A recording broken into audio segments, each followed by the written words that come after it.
John Elway has started every game at quarterback for the Denver Broncos since the 9th game of the 1984 season. But that streak will end today because of an ankle injury suffered last Sunday against Atlanta. In fact, a pair of backup quarterbacks will get the call today. Gary Kubiak starts for John Elway and Todd Blackledge for Bubby Brister. Welcome to Three River Stadium in Pittsburgh, where today the Pittsburgh Steelers play host to the Denver Broncos. A couple of teams moving in opposite directions. The Broncos have won 3 straight, and the Steelers, for the first time since 1969, have lost 6 in a row. Hello again, everyone. Along with former Cincinnati Bengals offensive lineman Dave Lapham, I'm Sam Nover. I think it goes without saying that when you play with the Denver Broncos and behind John Elway, you don't start at quarterback very often. Gary Kubiak starts today for just the 4th time in his NFL career and the first time since 1984. However, there are other main keys to this game, Mr. Lapham. That's right, Sam. There certainly are. And the biggest key is both teams have to establish that running game. For Denver, they're in a great situation. Tony Dorsett, second all-time leading rusher in the history of the National Football League. Now, you have to figure the Steelers will key on Tony Dorsett. Then you go to Sammy Winder. After all, he led the team in rushing 5 seasons before Dorsett was acquired. 4.7 yards per carry this year, number 2 in the AFC. On the flip side of things, Pittsburgh, they have to run the football too. Frank Pollard and Dwight Stone, hey, they have to get the running game established to keep Todd Blackledge out of 3rd and long situations, particularly on 1st down when Denver comes with that nickel package and Rulon Jones. Well, the Pittsburgh Steelers have won the toss, and they have elected to receive to get this game underway. We have a splendid fall afternoon temperature in the low 50s to start this game today. As you look at Steeler head coach Chuck Noll, who has certainly been under the gun here in Pittsburgh the past couple of weeks. The only head coach in the history of this league to have 4 Super Bowl rings. On the other side, Dan Reeves, who has been to the Super Bowl 3 times the last 2 years, and the only coach other than Noll to have won back-to-back AFC championships. This kickoff is sponsored by Budweiser, the king of beers. We're underway and glad to have you with us. Dwight Stone, across his own 25, falls forward to about the 30-yard line, and an 18-yard return on the opening kickoff. The Steelers will go with this starting backfield. Todd Blackledge replacing the injured Bubby Brister. Ernest Jackson is not dressed for this game because of rib injuries. Dwight Stone is Pollard's running mate. Lips and Thompson the wideouts, and Gothard the tight end. And a banged-up offensive line. 3 starters out of there right now with Brian Blankenship getting the start at guard. Pollard on 1st down. Forward to about the 30-yard line. Stopped there by Walt Boyer, number 65, a defensive end from Arizona State. As you look at the Broncos defensive line, Boyer, by the way, coming home. He's a native of Wilkinsburg, Pennsylvania. Cragen has played very well on the nose. Dan Reeves says that Simon Fletcher is the best strong outside linebacker in the league, and they've gotten great work out of their corners, Haynes and Castile. 2nd down and 8 Steelers. Pollard again to about the 35, stopped there by Carl Mecklenburg, number 77. A gain of about 5 on the carry. It'll be 3rd down and short for the Steelers. And here's what we were talking about, the running game. Typical trap play executed by the Pittsburgh Steelers, and Pollard hits it up in there nice and strong for an 8-yard gain, very close to a 1st down. That's what the Steelers have to do. They're facing a 3rd and 1. You can convert that. 3rd and 7, 3rd and 8 makes it awfully tough on Todd Blackledge. Double tight end for the Steelers. Mike Hinnett, number 81, joins Preston Gothard, 86. 3rd down and 1. First possession of the football game.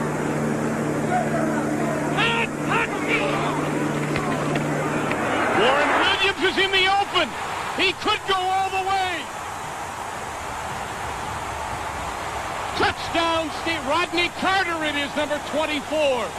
Rodney Carter, 64 yards for the touchdown. As the Broncos looking on 3rd and short for something in the middle, and they give it to Rodney Carter on the outside. Great execution, and this is a situation that happens quite regularly on short yardage and goal line. Once you break the initial charge, there's nobody left. Good blocking up front, no surge, no penetration whatsoever by the Broncos. And Rodney Carter right now is seeing golden goalposts. He said, sayonara, see you later. That's a big key. The Pittsburgh Steelers on the board first. The first touchdown the Broncos have given up in the first quarter this whole season. They had only given up 6 previous points in the 7 games prior to this. The conversion by Anderson. And just like that, the Pittsburgh Steelers on the board. They lead it 7-0 here in Pittsburgh. Why did this play work? Watch the block on Carl Mecklenburg, provided by Merrill Hodge. Boom. Wide open. There goes Rodney Carter.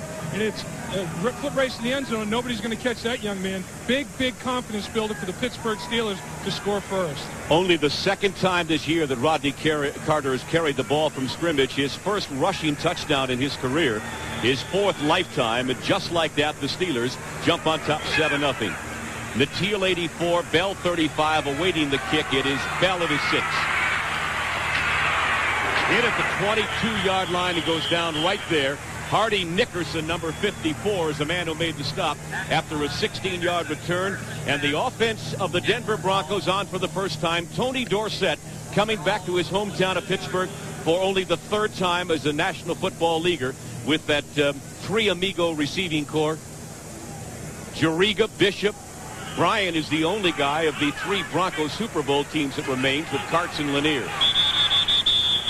And a whistle right away as Kubiak tries to put his offense in gear. Timeout. Pittsburgh's first timeout. And the Steelers have called a timeout immediately, David. I think we had a little bit of a personnel mix-up out there, Sam. It looked like the Pittsburgh Steelers had 12 men on the field, and they weren't quite sure who was supposed to be off the football field, decided to take a timeout rather than risk a penalty. There's John Elway, who made the trip, but as we mentioned, on the inactive list for this football game, this kind of situation is the thing that has plagued the Steelers through most of this season, not having the right amount of men on the field, either 10 or 12 at times, many penalties, so they start off offensively in the manner that they would wish, but defensively run into an immediate problem. Elway, as we mentioned, both an ankle and a knee injury last week. The knee is fine, he says, but it's the ankle that has limited his mobility. And Dan Reed says that if John Elway doesn't have mobility, he just can't play. He's not John Elway. So they'll begin at their own 22-yard line. Winder 23, Dorsett 33 are the backs. This is Dorsett, drops the ball out in the flat. The coverage by Dwayne Woodruff, the 9-year veteran out of Louisville, but the pass was incomplete. As you look at the defensive unit, the Steelers have not been able to mount much of a pass rush, only 10 sacks this year. Johnson, Williams, and Gary up front. The linebacking core will miss Greg Carr today, who was injured. Hardy Nickerson in his place. Number 1 draft choice Aaron Jones will play linebacker and defensive end. The secondary has had some problems, but a lot of it is due to the fact that there hasn't been much of a pass rush. 2nd down and 10. That's Natil in motion. Kubiak, a throwback screen.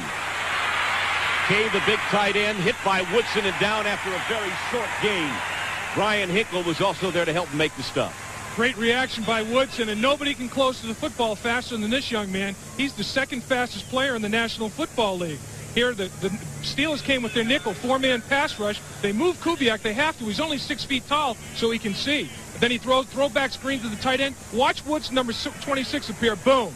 That looked like it was going to go for longer distance than it ended up being because of Woodson's closing speed. On 3rd down and 8, Gerald Wilhite in the Denver backfield. The Steelers in their nickel defense, and Greg Lloyd makes his first regular season appearance, just activated yesterday. Penalty marker, Kubiak throws. It's broken up, intended for Jackson, but there is a flag down. And the Steelers, who had 7 offside or encroachment penalties last Sunday in losing to Houston, may have had another today. Defense, number 64, offside. 5-yard penalty. We'll replay the 3rd down. That is Jerry Reese, the rookie out of Kentucky. The Steelers last week had 3 offside calls in the same series. Houston began with a 3rd and 17, ended up with a 3rd and 2, and converted the first down. That'll kill you every time. Sam, that's basic football. Defensive lineman, look at the ball. Don't listen to the quarterback's voice. He'll yank you offside like you're on the string every down. Have to watch the ball. When the ball moves, you move. 3rd and 8, from 3rd and 8 to 3rd and 3, and again they jump. Denver drew him offside that time. It may be Denver. Keith Karts, the right guard, broke his stance. Jones came across the line with conviction, didn't he, David? Ball stop, 72 offense, 5-yard penalty, still 3rd down. It was called on right guard Keith Karts, number 72. Watch him right at the bottom of the screen. Sets up too early. Can't do that. That's a no-no. You have to stay frozen until the ball is snapped, and Keith Karts drew Aaron Jones offsides on that play. Look at that, the Denver Broncos, least penalized team. An honor that usually goes to the Miami Dolphins. Exactly, both in penalties and yards, which is key. So they're back to 3rd down and 8. Kubiak in the shotgun. Sewell in motion. Going to run for it. To the 30, slide shy of the 1st down. Nickerson and Hinkle were there to make sure he went down at the 30-yard line.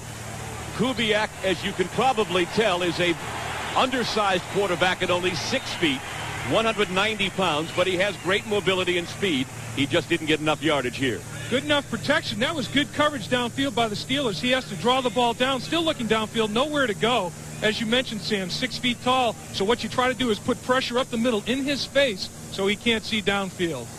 Mike Horan, who leads the National Football League in net punting, averaging 40.8 per punt. Rod Woodson in single safety at about his own 33-yard line. 7-0 Steelers. They scored on their first drive. A 64-yard run by Rodney Carter. Woodson at the 22. And goes down at about the 30-yard line. 48 yards on the punt by Horan, 6 on the return. So he continues with the big net yardage, a net of 42. The Steelers' second possession of the day when we come back. Anything else scoreless, I guess. 7-0 here. Those games are also scoreless. We have 11:22 to go first quarter. Steelers have been accused of being unimaginative in their offense, but giving the ball to Rodney Carter was something different. Here's Merrill Hodge, tripped up at the 35, got outside to about the 38-yard line. Jim Ryan got a hand on him and tripped him up as Hodge moves in the backfield to start this series with the man who got the touchdown, Rodney Carter. And watch just a quick pitch to Hodge. Great execution. Look at Rodney Carter's lead block. Boom. Turns it up inside. Merrill Hodge. 2nd and short. That's what you have to have against the Broncos. Shades of Sam Weiss, the Steelers' no-huddle offense. Calling the play at the line of scrimmage on 2nd down and 2. Lips in motion. Hodge for the 1st down and more. Barrels across the 40-yard line to about the 47. Greg Kagan 71, Andre Townsend 61 make the stop, but the Steelers calling plays. This is unprecedented. And this is keeping Denver from making their substitutions. They can't run as many different defenses. Listen to the crowd respond to this. They booed this when Cincinnati did it here a few weeks ago. 1st and 10 at the 46-yard line of Pittsburgh, already leading 7-0. Blackledge over the middle. In and out of the hands of Preston Gothard, his tight end. It'll be 2nd down and 10. I think that's a good call. You have to mix it up on 1st down. You can't run every time. Throw when you want to, not when you have to. The Steelers already have over 80 yards rushing, so it's time to play action and throw the football. So again, Blackledge, no huddle offense. Looked to the sideline, got the play, called it at the line of scrimmage. This is Carter. Trapped in the backfield and brought down for a loss. Excellent penetration by Simon Fletcher. 4-year man out of Houston at 6'5", 240. So the Steelers with a 3rd down situation. And all Simon Fletcher did right here is beat the tight end man-to-man. He just destroyed the block by Preston Gothard, got penetration. Poor Carter had absolutely no chance. Watch, you'll see number 24 in the black with the football on a sweep. Before he gets an opportunity, there's in the white, 73, Simon Fletcher. He had beaten Preston Gothard's block. 5-yard disruption, just a great play by Fletcher. Steelers have converted their only other 3rd down situation. They converted it so well it went for 64 yards and a touchdown. This, however, is 3rd and 14. Charles Lockett, a 3rd receiver. Blackledge dumps it off to Carter again. And he goes down at about the 49-yard line of Denver. He is way shy of the 1st down. Mecklenburg was there, 77, along with Jim Ryan, number 50. And so Harry Newsom now will be on to punt for the first time, the 2nd leading punter in gross yardage in the NFL. This is what you hate to have, 3rd and 14. Nobody downfield to throw to. He has to dump off to Carter the back. Absolutely no chance unless Carter makes a great individual run and breaks tackles. So Newsom, who grosses 46.8 but nets only 32 yards and has had 4 punts blocked. You know that Denver has reviewed the films with a fine-tooth comb this week. 2 of them were blocked last week. Let's see what happens. Nobody got near him. Natil lets it sail over his head. Takes a Steeler bounce. and will be killed at the 6-yard line by Dwight Stone.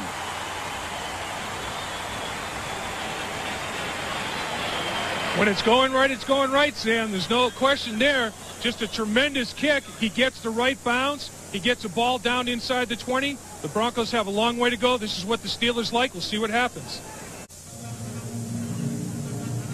So following the punt by Harry Newsom that was killed at the 5-yard line, the Broncos, who have spent this entire timeout over at their own sideline, come without a huddle themselves, directly to the line of scrimmage from the sideline. Winder 23, Dorsett 33 in the backfield, and Kubiak 8 as the quarterback. Up back, trapped in the backfield by Keith Gary, number 92, and dropped for a 3-yard loss. Just a great individual play by Gary. The tackle pulled the trap. Lanier pulled the trap. The fullback never came and picked up Keith Gary. Here's Aaron Jones on the other side. He plays the trap fairly effectively himself, but it didn't even have to get that far. Keith Gary had made the play in the backfield before Aaron Jones even had an opportunity to make a tackle. Nice play by both bookends on that occasion. 2nd down, 13 Denver from their own 2-yard line. From the shotgun with Will Hyde in the backfield. And the give is to Will Hyde, and again a penalty flag. There was some movement in the offensive line and defensive line. I have a feeling this one's going against the Steelers. Referee Gene Barth. Illegal movement on the quarterback. Hit his shoulders and he popped his head. Well, Steelers love that, don't they? You know what I say on that, though, Sam? It's a situation. Let's see if we can see Kubiak up at the upper left, right up in the end zone. He's in the shotgun, and what he's doing, probably to accentuate his count, he's snapping his head to yell, and that drew the defensive lineman offside. You know what I say to that, though, Sam? Weak excuse. Defensive line should look at the football, not at the quarterback in the end zone. When the ball moves, you move. Don't listen to the quarterback or watch him. It only cost the Broncos a yard, half the distance to the goal line, 2nd down and 14. Will Hyde again, and he dives out to the 7 or 8 yard line. It'll be 3rd down at about 6. Hardy Nickerson made the stop, but Will Hyde from the shotgun runs the ball out from his own 2-yard line. And the Steelers now with their nickel package, 5 defensive backs.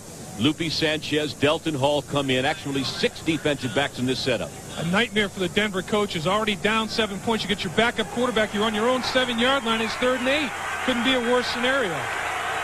Greg Lloyd, number 95, also on the field. And the Steelers have to call another timeout. Gerald Williams is gesturing to one of the defensive players who was not, and they had only 10 men on the field again. Yep. And Chuck Noll is absolutely irate. Tim Johnson, the man coming on the field now. There has, of course, been accusations that the defense is too complicated. The shuttling of 3 and 4 and specialized 5-man units. David, what's your reaction?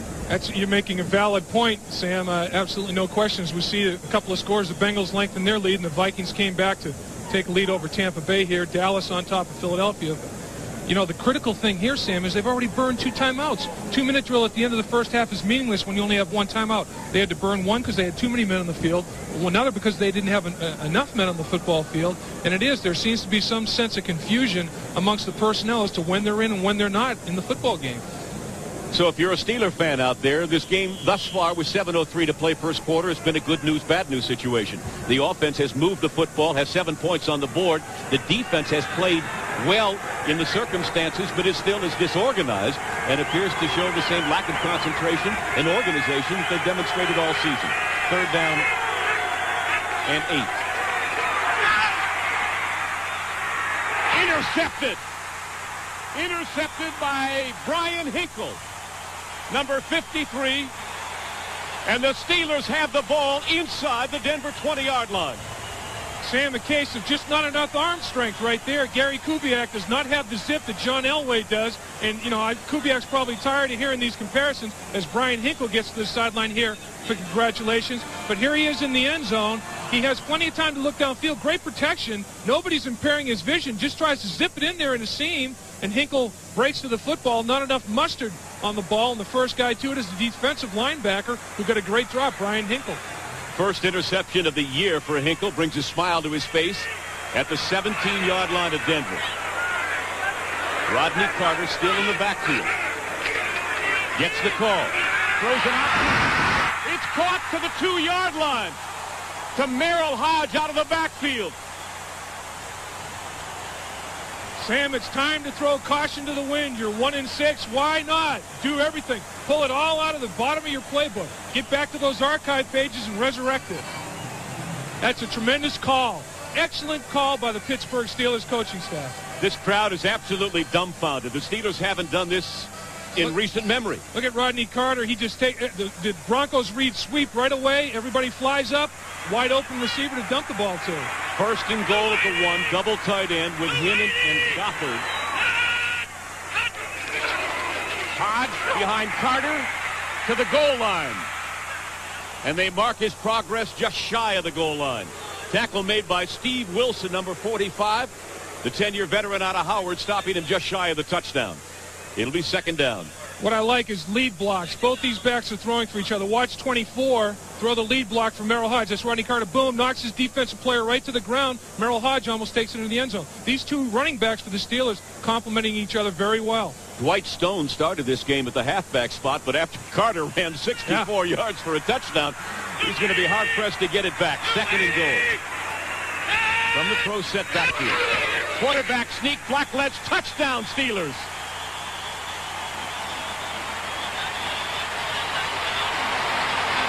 Look at the emotion out here right now, Sam, amongst not only the fans, but the Pittsburgh Steelers. Their confidence is probably at the highest level that it's been in a month. They've got a 14-0 lead on a playoff caliber football team.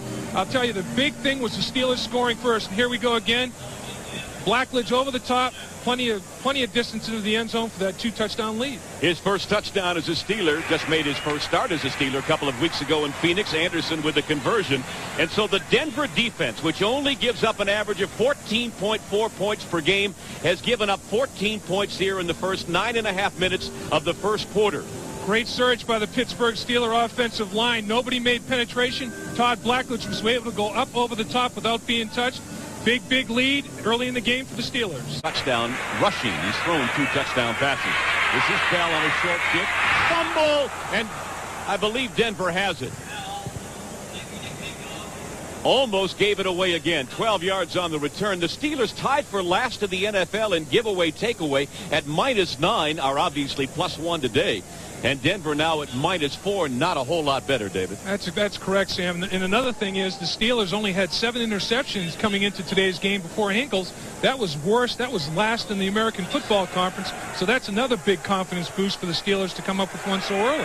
So let's see what the Broncos do now, trailing 14-0. This has been a nightmare for Dan Reeves. He was scared to death about it coming into Pittsburgh, knowing his team was a better team than 1-6. Dorsett breaks one across the 30. Tony Dorsett stopped by Rod Woodson, but not before he picked up 6 or 7 yards on the carry. And there he is, of course, second all-time leading rusher in the National Football League. The thing that impresses me most about Dorsett, though, 12 years in the league, he's only missed 6 games due to injury. That's a marvelously conditioned athlete. You have to be lucky, but I'll tell you, he's been in a lot of situations where he could have gotten hurt if he wasn't in such great shape. Had dinner with his mother and family down in Aliquippa, Pennsylvania last night. Took the running backs home. Second down, Dorsett again. Gets a couple of yards. He'll come up shy of first down, about 3rd and 2. And the Broncos 0 for 2 on 3rd down conversions thus far. That's the remark you just made, David, a moment ago. Right, and if you're that talented, if you stay healthy, the yards will come. Watch it up front. Keith Gary gets a little bit of penetration. Watch the scrape. He's right there to make the play. A little stunt. The end went inside. The nose tackle looped around. Stopped the play. Actually, 3rd down and 3 from the 34-yard line of Denver. Steelers with the nickel defense. Kubiak in the shotgun. Almost intercepted by Woodson. Intended for Steve Sewell, whom Kubiak hit on a long touchdown pass of 68 yards in the win over Atlanta last week, but Woodson almost had something going the other way. Poor decision there, Sam, by Gary Kubiak. He's trying to throw between 2 people, throwing into double coverage again. Great protection. Look at two Pittsburgh Steelers right there. It was you pick it. Who wants the football? Rod Woodson. That's a bad choice. Bad choice by Kubiak. And so for the second time, Mike Horan on to do the punting. Rod Woodson in single safety. Woodson has broken 1 kickoff for a touchdown this year at Phoenix, 92 yards, but not a punt return. And it bounces out of bounds along the Steelers sideline at about the 22 or 23-yard line. So the Steelers will take over again, already leading here 14-0. And a reminder that coming up next on most of these NBC stations, we invite you to stay tuned for the second half of our doubleheader. Some of you will see the Gastineau-less Jets battle an old nemesis when they go up against Dan Marino and the Red Hot Dolphins, plus regional action. So we invite you to check your local listings for the game in your area. 44-yard net punt, again for Horan, who leads the NFL in that category. Pollard, number 30, Hodge, 33, are the setbacks behind Blackledge. An incredible first quarter for the Steelers, who just have had a nightmarish season themselves. Leading 14-0. Hodge, big hole up the middle. Barrels across the 30 to the first down at about the 33-yard line. Stopped by the free safety, Mike Harden. But they are getting mammoth holes, David, in the middle of the line. Tremendous holes. Look, the Denver Broncos uncovered Mike Webster at center, made it an even line. It didn't matter. The Steelers knew how to block it. Nobody really touches Merrill Hodge, at least 5 yards upfield, and that's a big positive gain. Boy, first down rushing. I mean, the Steelers have done it all on first down this afternoon. He ran through an arm tackle of Dennison. This is Hodge again. A man possessed at the 40-yard line. A very big day in the life of Merrill Hodge. His grandfather is here to watch him play from the state of Idaho. The first time he has ever seen Merrill play in the National Football League, and the young man's putting on quite a performance. Wise move by Chuck Noll to play Merrill Hodge. The Bengals jumping all over the Houston Oilers. Look at that. James Brooks has 2 touchdown runs in that game. Ickey Woods has 1. Tampa Bay 10-7. Patriots on top of the Bills 7-0. Dallas gets a Steve Pallor pass to Ray Alexander for the score to lead 7-0. Here it is second down and 3 Steelers. Carter. First down. Breaks to the outside across midfield, and another Steeler first down. Again, the free safety, Mike Harden, making the stop after a gain of 12 yards. But this crowd is stunned. They just have not seen offense like this, or imaginative offense.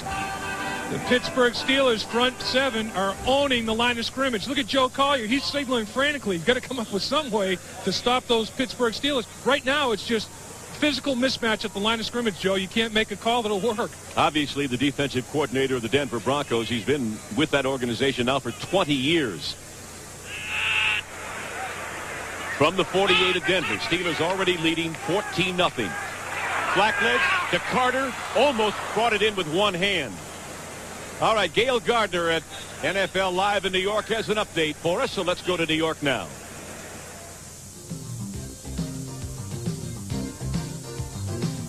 All right, thank you, Sam. Last week, the Bengals committed all of the turnovers. This week, it's the Oilers at Riverfront. After a Moon interception, James Brooks goes in from 9 yards out. His second touchdown of the quarter. The Bengals lead the Oilers 21-0. Let's go back to Sam and Dave in Pittsburgh. Thank you, Gail. 1:51 to play here, first quarter. The Steelers amazingly lead the Denver Broncos 14-0. They came into this game as 4-point underdogs. It has been all Pittsburgh with the turnover. Blackledge play action, sets up the screen to Howe. Gets a block. 40, 35. Inside the 20 to the 15 and out of bounds. Mike Harden again. 36 yards on the screen to Merrill Hodge.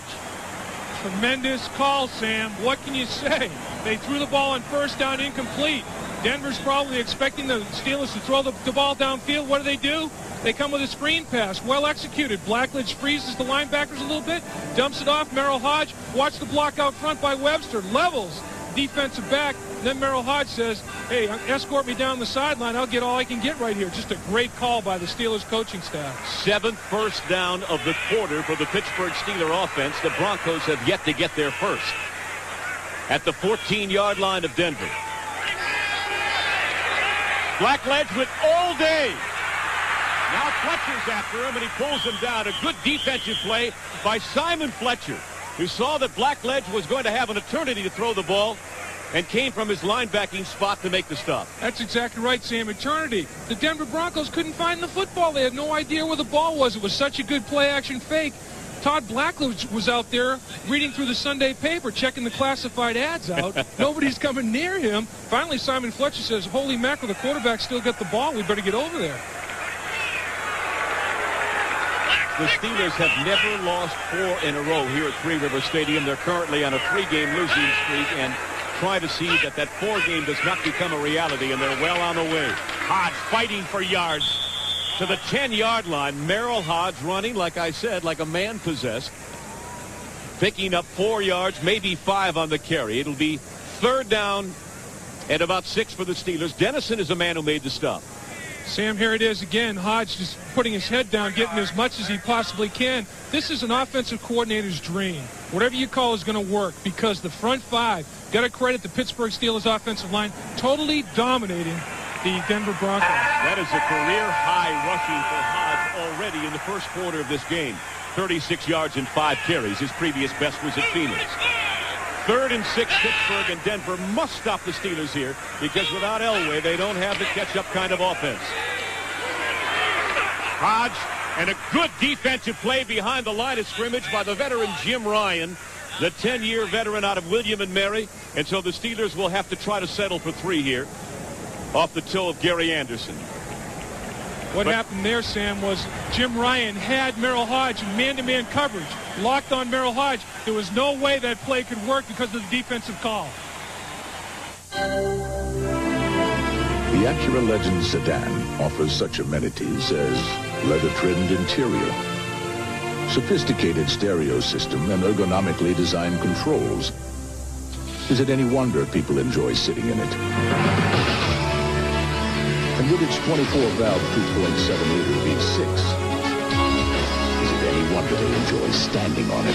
Talk it over, but they can't have anything but good things to talk about as we begin play here in the second quarter. The Steelers rushed for 119 yards in that first quarter, David. They have rushed for over 100 yards only twice all season in their 1-6 record thus far. So obviously they are where they want to be. And I think you set this game up exactly right. The team that rushed the football the best was going to take control of it, and certainly the Steelers have. Gary Anderson will attempt a field goal of 30 yards. The hold by Newsom, the kick is up, and he is almost automatic. The 3rd leading field goal percentage in the history of the National Football League, converting at the rate of 77%. Anderson booms it through, and the Steelers now increase their lead to 17-0. Unbelievable, Sam. And as you say, again, it's Mateel 84, Bell 35, and Bell will field it at the 3-yard line. And he doesn't get back to the 20, about the 17-yard line. Stopped there by Delton Hall. And the Steelers are a fired-up, pumped-up group of football players right now. But lest you know that the Denver Broncos are a quality football team, before the Steelers start celebrating, as we again check the 10-minute ticker, nothing changed on that page. Understand that Denver's been to the Super Bowl the last 2 years. Tampa Bay still leading. And New England Buffalo 7-7. Dallas again scores again, 14-0 over Philly. The Broncos trail here 17-0 and have the distinct disadvantage of not having John Elway today. Kubiak looking for their first down. Winder to about the 23. Stopped by Rod Woodson after gaining 6 or 7. Sam, another thing that Dan Reeves mentioned to us last night in the meeting is Gary Kubiak is not a catch-up quarterback. He said he's most effective when it's a close ball game either way. If the Broncos aren't behind by too much, he's effective. If they've got a slight lead, he's very effective. Right now, he's behind 17 points early in the second quarter. A bad scenario for the Broncos. Kubiak, very intelligent, gets rid of the ball quickly, has mobility, but he doesn't have the gun. Throws this one intended along the near sideline for number 84, Ricky Nateel. It is incomplete. It'll be 3rd down and 4, and the Broncos have failed to convert on 3rd down in this game and still look for their first down of the afternoon. And now, as we say, the Broncos are in a throwing scenario. Kubiak trying to get things started with a sideline pattern. Of course, that wasn't the tightest spiral in the world and not a frozen rope that John Elway throws. And I wonder if Dan Reeves is second-guessing himself for not dressing John Elway this afternoon.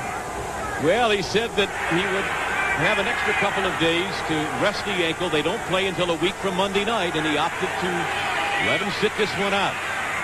Kubiak dropped at the 29-yard line by Gerald Wilhite.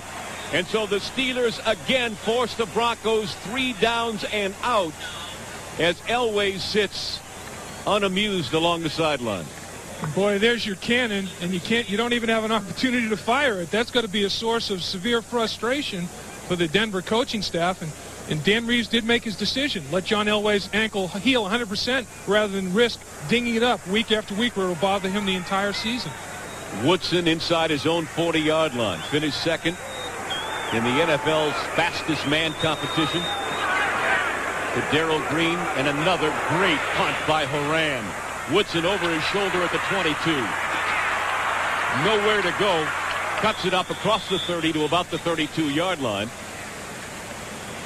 54 yards on the punt by Horan, who's just having a great year. 8 on the return. The Steelers, already leading by 17, have it again. The 1-6 Pittsburgh Steelers leading the 4-3 Denver Broncos 17-0. 13:47 to go second quarter. Blackledge and a penalty marker is down again as they begin at their own 32-yard line. Referee Gene Barth. False start, 62 offense. 5-yard penalty, still first down. Steelers have begun, as you see, at their own 21. Result was the touchdown. That was a 64-yard run by Carter. They punted once in the game. Then they got the turnover by Brian Hinkle, converted it into 7 points. Began at their own 22, and at the end of the rainbow got another 3-pointer from Anderson. So very little has gone wrong. This is Frankie Pollard across the 30 to about the 34-yard line after the 5-yard walk-off against Tunchilkin. Dennison 55, Harden 31 combined to make the stop. But the Steelers just running the ball, David, very effectively today. Just great execution by Wolfley at left tackle, and the lead blocker on that play. Pollard is the beneficiary of a tremendous lead block by Carter. Just gets things started. Just what can you say? The backs will complement each other very well in the offensive line. The Denver Broncos continue to go backwards. No penetration. Second down 9. The game is 6 by Pollard after the penalty. Play action for Blackledge. All day again. Over the middle, Troy Johnson. Harden knocks him down at about the 47-yard line, but not before another Steeler first down. 21 yards on the completed pass from Blackledge to Johnson. And then you go to your play action. The running game's going. So look at 7 yards separation between he and any of the defensive linemen all day to throw the football. And Blackledge, you can't give any quarterback in the NFL that kind of time. He finds Troy Johnson between the 8 and the 5. Steelers picked him up after he had been waived by the Phoenix Cardinals. They have a first down now outside the Denver 46-yard line. Lips in motion. In the backfield, Pollard broke the tackle, the initial contact of Andre Townsend, and got a yard or so to the 45, but Townsend had tremendous penetration into the Steeler backfield. Here, take a look at Simon Fletcher over the tight end. See what he does. Just shucks the lead block. Absolutely no movement. This is a converted defensive end. That's a tough man to move off his feet. And he just stymied the lead block and threw that for absolutely no gain. I think that's the first time I can remember, Sam, that the Steelers didn't gain 4 yards or more on first down. Townsend beat the block of Warren Williams, so it is now second down and 9 from the I formation.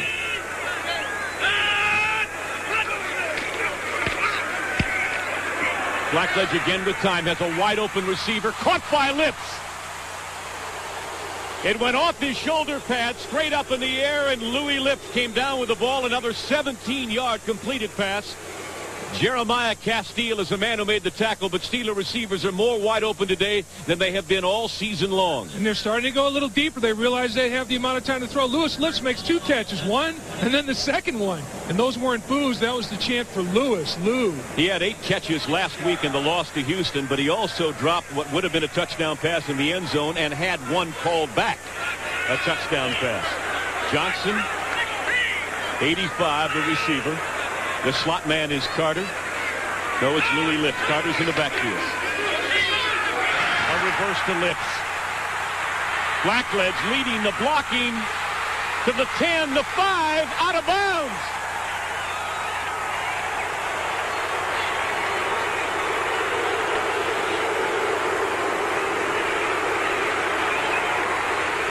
Sam, is this the Pittsburgh Steelers? There's a halfback option pass to set up a touchdown.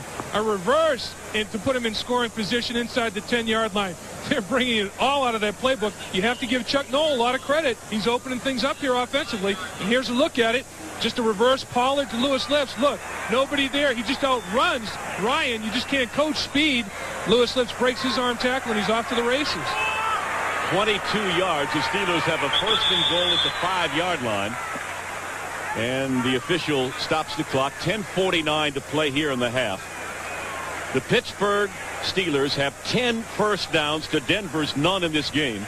And Dan Reeves has to be mystified. This is not the same black and gold football team that he has seen on film from previous encounters this year. I can tell you that. Absolutely, no question. You know, and Dan Reeves, he practiced at 11 o'clock. I want to reset the clock. The clock was 9 seconds off. But what Dan Reeves did is he started practice at 9 o'clock or 11 o'clock in the morning to try to combat the time differential to come out here to the East Coast. He felt that when they went to Kansas City, the team was asleep, was sleepwalking through the football game. And today, it doesn't seem to have done much good. Well, in defense of the Steelers, if he had watched the last 2 films, he would have fallen asleep. But the Steelers did play well. They won their opener against Dallas. They played well against Washington. Could have and should have won that one. They played very well against your old team, the Cincinnati Bengals, right, David. Right. Could have won that game, as you know. Yes. So they put 9 seconds back. That's what the cheer's all about. They put 14 seconds back on the 45-second clock. And now they blow the whistle and stop it again. I don't think that's what Gene Barth wanted. Now they've got the 45-second clock all messed up, and they're going to have to rerun this play, I believe. Let's check it out. We've got a summit going on out there right now, and there's yellow laundry all over the field. I think every official threw his flag. That's the most flags I've ever seen on one play in my life. Ball stop. 74 offense. 5-yard penalty, still first down. Well, the clock was fine. It was that Terry Long wasn't so fine. So the Steelers still plagued with movement in both their offensive and defensive lines. At right guard, watch 74 to the lower left of the screen. Watch, he just breaks early before the ball's even snapped. Great block. Just about a half a count too soon, though. How would you know a great block when you saw? Well, that's a good question. I didn't throw too many, Sam. I tried, though. I tried. That wasn't fair, David. From the 11-yard line, the Steelers 1st and goal just outside the Denver 10. And the Broncos must dig in here. They're down 17-0 with an eternity to play in the second quarter. Blackledge, touchdown! Rodney Carter again.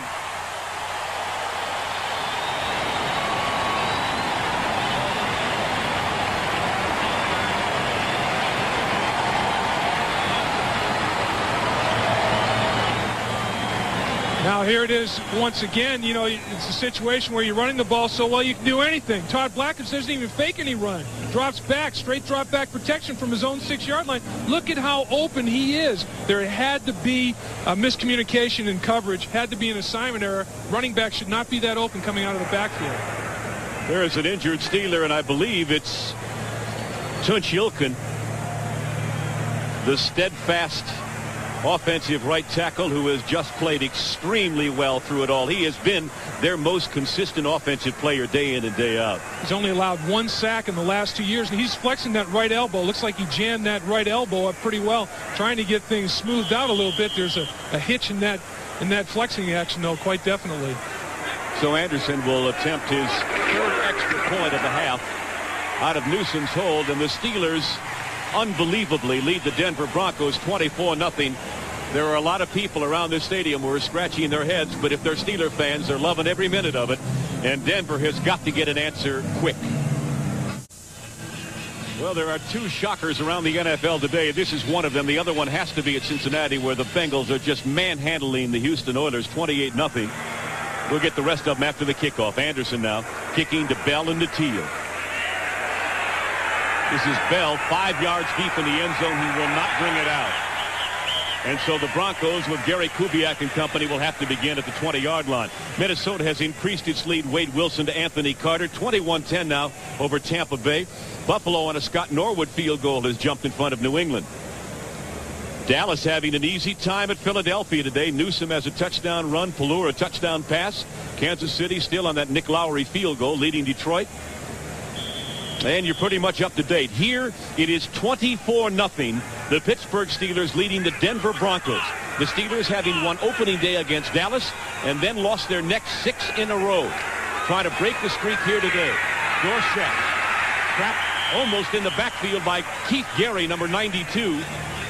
Aaron Jones, number 97, who's playing the linebacker on that side, also assisted.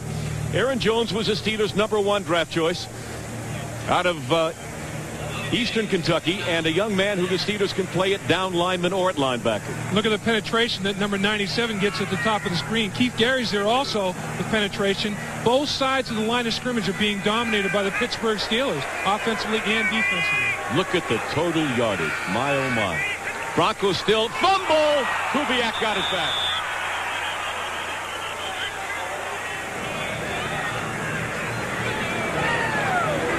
The Broncos still looking for their first down of the game. Kubiak is 2 out of 7 throwing the ball. And when the center snap from the veteran Billy Bryant starts to go awry, you know it's not your day. Boy, that's right, Sam. Murphy's Law is rapidly starting to take a foothold here for the Denver Broncos. And Gary Kubiak has no choice. Has to play catch-up football. Has to throw the football pretty soon here on almost every down. John Elway looking on, wishing he could help. 3rd down and 12. 0 for 4 in 3rd down conversions. Over the middle, a middle screen, and that will be shy of the first down. Gerald Wilhite, number 47, and he'll come up maybe a yard shy of the first down, and the Steeler defense has done it again. Kubiak takes his drop. Once again, great protection, good separation. Wilhite over the middle. Well-executed middle screen, but just too many yards to pick up. I mean, that's a good call when you've got 8 yards to gain for a first down on a 3rd down conversion, but that was more like 12.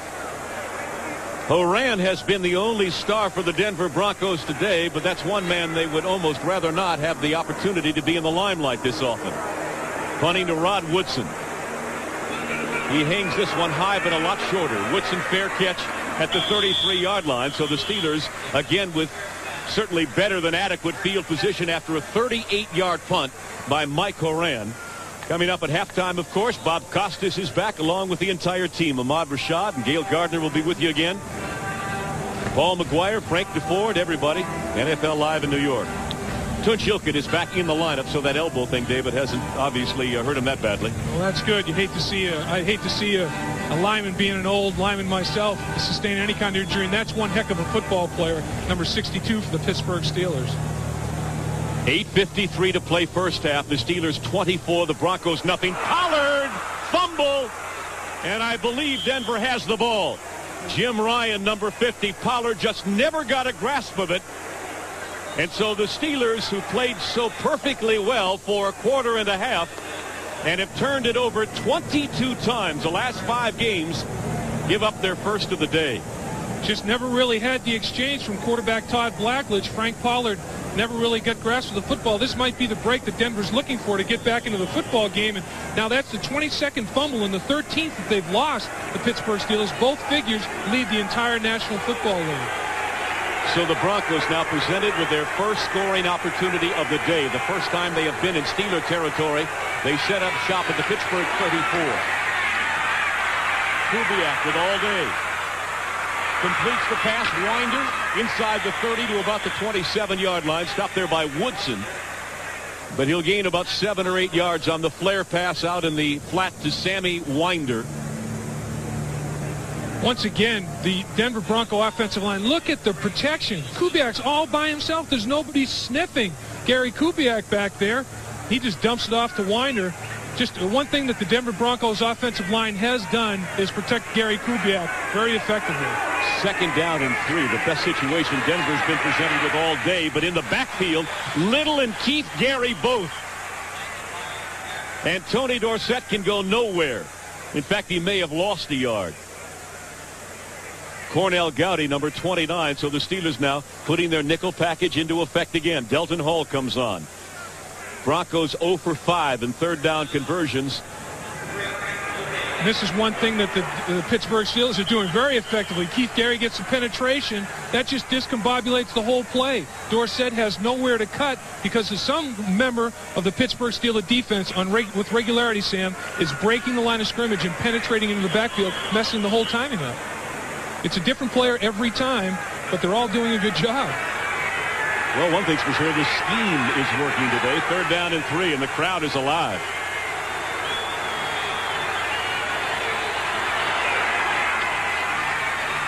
Kubiak with time. The first down, maybe. See where they spot the ball. He had to get to the 24-yard line. And they spot the ball at the 23. It is a Denver first down. And with 7:13 to go, the Broncos have their first down. Here's an update now. Let's go to Gail Gardner at NFL Live in New York. All right, Sam, another route going on at Riverfront. The Oilers' problems continue. Warren Moon back to pass. His arm moves forward. It is hit and deflected. Leo Barker picks it off, and he rumbles 34 yards for the score, 28-0 Cincinnati. Let's go back to Pittsburgh. What an about-face both Houston and Pittsburgh have done today. These are not the same two teams that played last week. Into the end zone, it's incomplete, and the flag is down way back around Gary Kubiak. And the indication, the preliminary signal, I believe, is against Denver. Maybe holding. Let's see. I think you're right, Sam. That was the preliminary call, and I think it's going to be called against left tackle Jim Juriga.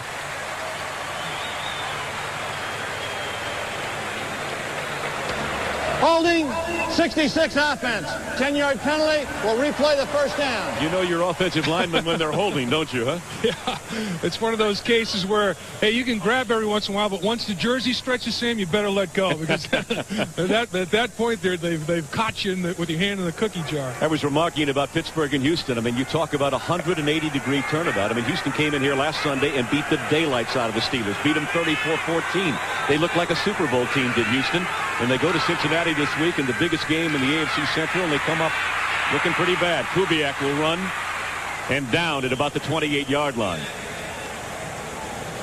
Now Aaron Jones has somebody ripped his helmet off, and there are some heated words going on back at the 45-yard line. You can see Jones now just picking up his helmet, and some of the byplay of offensive and defensive linemen. And another thing that happened on that play, besides Jones getting his helmet jammed off his head, was David Little really kissed Kubiak. When he slid to the ground, David Little said, just want to let you know I'm around. He put a little pop on him. One of the things the Steelers like about Jones, by the way, David, he's got some nasty in him. And the Steelers haven't had a lot of linemen here since the days of the Steel Curtain, I can tell you, who have nasty in them. 2nd and 15. Kubiak with time. Overthrows his receiver, intercepted by Woodson. Woodson reversing his field, looking for a block.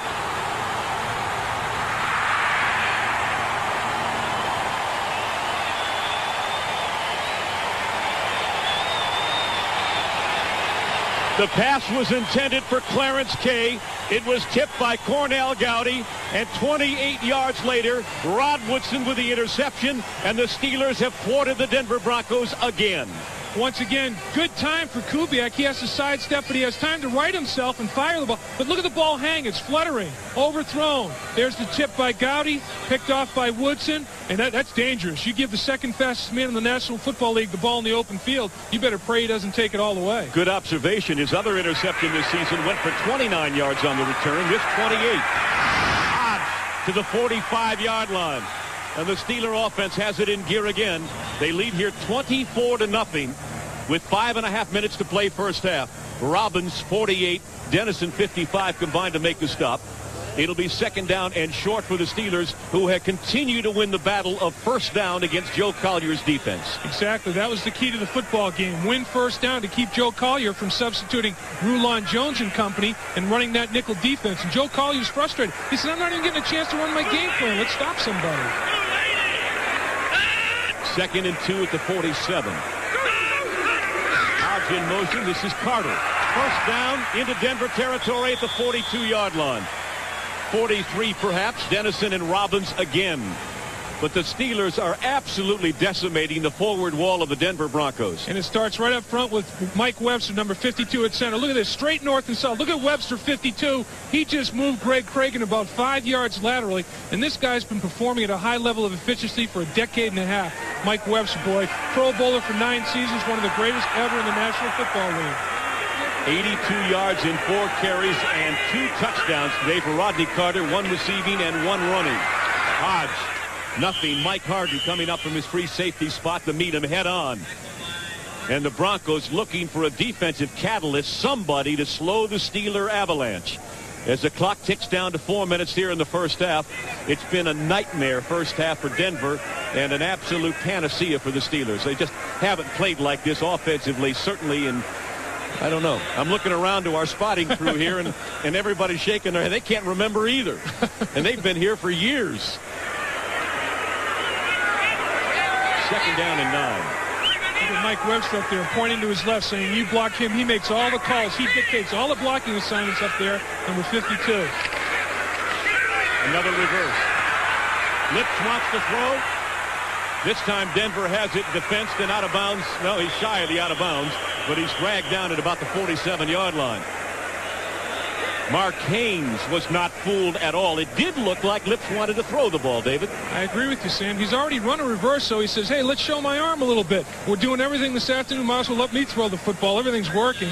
But it was picked up very well downfield by the Broncos secondary, so he had no choice but to take what he could get. Well, the Steelers coaching staff was very pleased with the week of practice they had and their owner, Dan Rooney, the president, but they certainly didn't tell us that they had put these many new wrinkles into their agenda. Look at Mike Webster again, looking around, pointing things out. You pick him up, I'll take him. He directs all the traffic up there. 3rd and 15. Blackledge, a little dump pass. Hodge, good cut to about the 37-yard line, but there's a penalty marker down back in the Steeler backfield. Jim Ryan made the stop. If the play is allowed to go, it'll be a couple of yards shy of a first down, but it is a flag, and apparently against Denver, it could be roughing the quarterback. Either that or maybe a illegal hit to the head by a defensive lineman, hitting up in the face of an offensive lineman. That's a possibility by the proximity of the flag. Illegal use of the hands, a push to the face, 75 defense, 5-yard penalty from the previous spot, but it's a first down. Mr. Barth knows the importance of that, doesn't he? That's 5 right. yards, but it's a first down. That's right, and what happens there, as I mentioned, sometimes the defensive linemen get their hands up to the face of the offensive line. Dan Reeves doesn't like that call. He's saying, come on, let's let him play football. But Rulon Jones hit the offensive lineman in the chest, then they get up in his face, and that's illegal. You can't go to the face of the offensive lineman. From the Denver 44-yard line. 2:20 to go here in what has been an absolutely devastating first half for the Denver Broncos. The Steelers lead it 24-0. Carter inside the 40 to the 39 in the grasp of Carl Mecklenburg.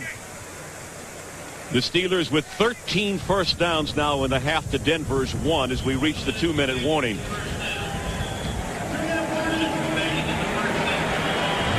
And so the Pittsburgh Steelers with a 24-0 lead now will design the last 2 minutes of this first half, and we'll be back in a moment. A reminder to our viewers that we will be selecting the Budweiser Most Valuable Player for today's game at the conclusion of the game. Pittsburgh Steelers have the football. It is 2nd down and 6 at the Denver 40-yard line. 2 minutes to play in the half. Blackledge, his arm was hit as he delivered the football intended for Lewis Lips. But in his face was Simon Fletcher, and I think he got a piece of either the ball or Blackledge's arm. Todd is shaking his right hand, so that must have stung a little bit. Simon Fletcher working his way off of the tight end on a release. That's a mismatch. Simon Fletcher is a converted defensive lineman, and they try to get him in as many situations where he's rushing against running backs or rushing against receivers and tight ends, trying to pick him up based on the formation, and they had the mismatch that time. Charles Lockett becomes a 3rd receiver. He is split to the bottom of your screen along with Lewis Lips. Luigi Thompson at the top on 3rd down and 6. That's Lockett, 89. That's Merrill Hodge, and that's a Steeler first down at the 23-yard line. Tyrone Braxton is the man who made the tackle. 18 yards and another Steeler first down. Watch the adjustment made. They put Tunch-Ilkin on Simon Fletcher. Look, nobody's near Todd Blackledge. He delivers the ball underneath in front of the linebackers and in front of the safety to Merrill Hodge. But, hey, Simon Fletcher hits the quarterback. Let's put an offensive lineman on that bad boy. Don't put him on tight ends and running backs. Blackledge, modest passing stats, but he hasn't had to throw much today. Hodge to the corner. Out of bounds near the first down marker again. This is a dream football game for Merrill Hodge. Mike Harden ran him out. As we quickly check the 10-minute ticker again, the Bengals hanging in there on their big lead over Houston. Atlanta's jumped out in front of the Giants. Minnesota. New England's gone on top of Buffalo, 13-10. Dallas continues to lead Philly. The Lions get a touchdown and lead Kansas City. All the scores and highlights coming up in a minute 16 from now. Plus commercial break. Second down and 1. Blackledge fumbled the snap from center and fell on the ball at the 15-yard line. These are still some of the things they continue to plague this football team, though, David. They're not over the hump yet. This is a case of either Mike Webster's short-arming the ball a little bit to get into his block, or Todd Blackledge is not riding the center long enough to make sure that the ball is securely in his hands. It could be a combination of the two, but that's the reason they lead the league in fumbles. They've lost too many fumbles, but they've had about 6 of those, Sam, I guess. I remind you, the Steelers have but 1 timeout remaining. They used 2 of them defensively early in this ball game, and we're under 50 seconds now left in the half. 3rd and 3. Got a wide open receiver, and the pass was deflected. It was intended for Mike Hinnant, the tight end, and he was wide open for a touchdown. And somebody got a hand on that pass, and I believe the Steelers here will attempt the field goal. And that was Simon Fletcher who deflected that football. Watch Fletcher again, 73 in the white at the bottom of the screen, working on a running back again, or tight end. He releases, and there's Fletcher, paws up, boom, deflects the football. Once again, working against tight end Hinnant, and that's a mismatch, and Fletcher got the big mucker up there. Great effort by Simon Fletcher. 32-yard attempt by Gary Anderson out of Newsom's hold, and it is automatic again. So Gary Anderson is 2 for 2 this afternoon. And that field goal puts him ahead of Roy Gerela, all-time leader in the Pittsburgh Steeler field goal category. We'll be back. John Elway standing along the sideline and not enjoying this at all. As you see, it started every football game the Broncos have played since the 9th game of the 1984 season. He was drafted in 1983. Kubiak was drafted the same year. This is Ken Bell at his 8-yard line. And he falls forward across the 25, stopped by Larry Griffin, number 22. And so the Broncos will have but 31 seconds to try to do something of a 27-0 deficit. Merrill Hodge, by the way, 4 catches, 66 yards in this game. He's rushed the ball 9 times for 55 yards. A career performance in the first half by not only the Steeler offense, but Merrill Hodge in particular. Wow. And what a graphic demonstration that stat is. If I'm the Broncos, I sit on the ball, cut my losses, get in the locker room, and make an adjustment at halftime. Don't risk a turnover. Steelers in a 3-deep zone. They'll give the Broncos stuff underneath all day here. Completed pass at the 40-yard line. The 3 amigos have not had much to celebrate about today. Mark Jackson the catch, 15 yards in the first down. And the Broncos called their first timeout at the 42-yard line, so they are going to try to utilize their 2 remaining timeouts, 21 seconds, and try to get into field goal range.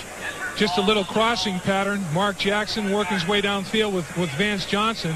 Then he just settles into the seam of his own. Vance Johnson, if he threw a block, Mark Jackson may have gone a long way. And I think that was a preview of a technique that the Broncos will use extensively in the second half, Sam. That's rolling Gary Kubiak out. They feel that they're going to have to throw the ball every down. The Steelers will pin their ears back. They're going to have to move Kubiak because he's so short to be able to see. Quite frankly, you expected that a lot sooner, didn't you? I did. But really, I can't fault the Broncos' offensive line and their pass protection. They've given Gary Kubiak a lot of time to throw the football. First down, a middle screen to Gerald Wilhite. Brought down from behind. In front was Greg Lloyd, 95. Behind him was Reese, 64. And the Broncos use their second timeout with 13 seconds left in the half. And they're right at the midfield stripe. They will try to get probably inside.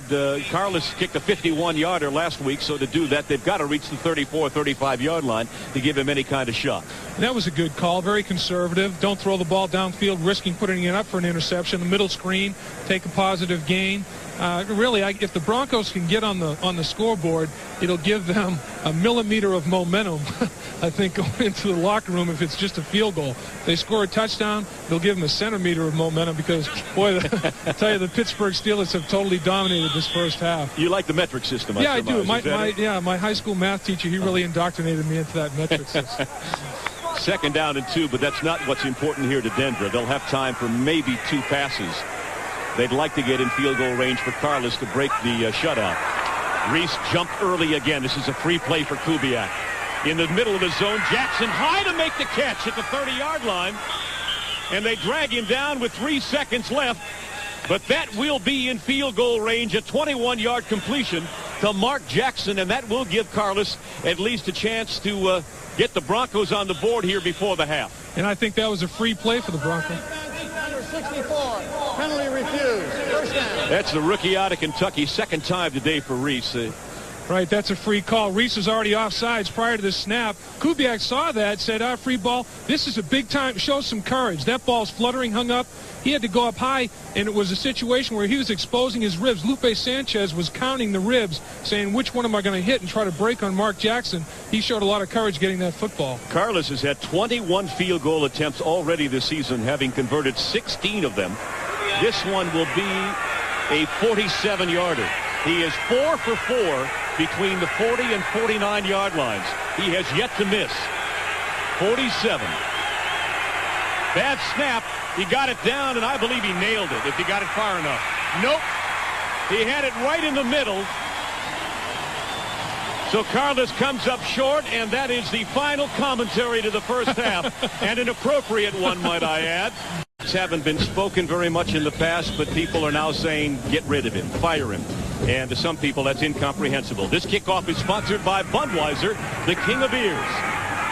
Ricky Nattiel breaks into the open at the 25. A flag is down. He is tackled by Gary Anderson, the kicker, as he crosses the 35-yard line. But there are 2 flags down, and apparently it will go against Denver.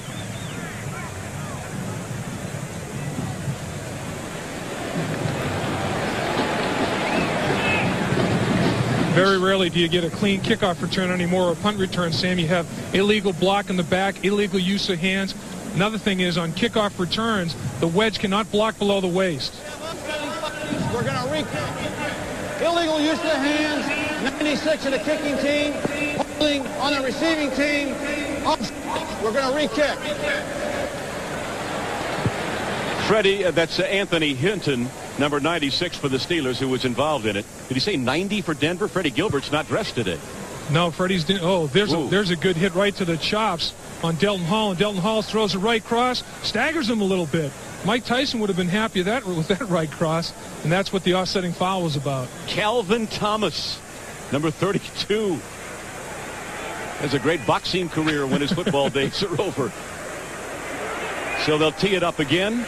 The offsetting penalties, and Anderson will do it one more time, again from the 35-yard line. 27-0.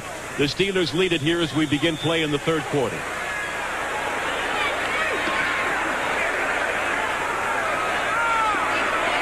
This is Nattiel at his 7. Tried to break through, got through a little bit of a hole across the 25. And the whole pile moves forward near the 30-yard line. Cornell Gowdy is the man who made the stop. A return of 23 yards for Ricky Nattiel, as the Denver Broncos, with Gary Kubiak at quarterback, will set up shop now with the ball at about their own 28-yard line. Sam, little extracurricular on that kickoff, too. The referee's going to have to do a good job of keeping this game in control because Denver Broncos' tempers right now are very short. They're a championship-caliber team, down 27 points at the half. They're not happy campers right now. And that sun that we saw to start this magnificent fall afternoon has tucked in behind a cloud-filled sky, starting to cool down here in Pittsburgh. Kubiak, little bootleg action. Fires it. It's complete to Nattiel along the near sideline at the 43-yard line. and he's knocked out of bounds immediately into the Steeler bench, but that will be a Denver first down. 15 yards on the completed pass, and here we've got Kubiak now on the rollout that Dave was talking about earlier. Exactly. They're not going to keep Gary Kubiak in that pocket with a 6-foot frame. Good play fake. Look at all the time he buys out here, directing traffic. He puts the ball in the sideline pattern. Nice catch by Natil. Right there again demonstrates not tremendous arm strength. He's got good accuracy, but not much zip on the football. And leaping offside. Oh, my goodness. This one is out of control.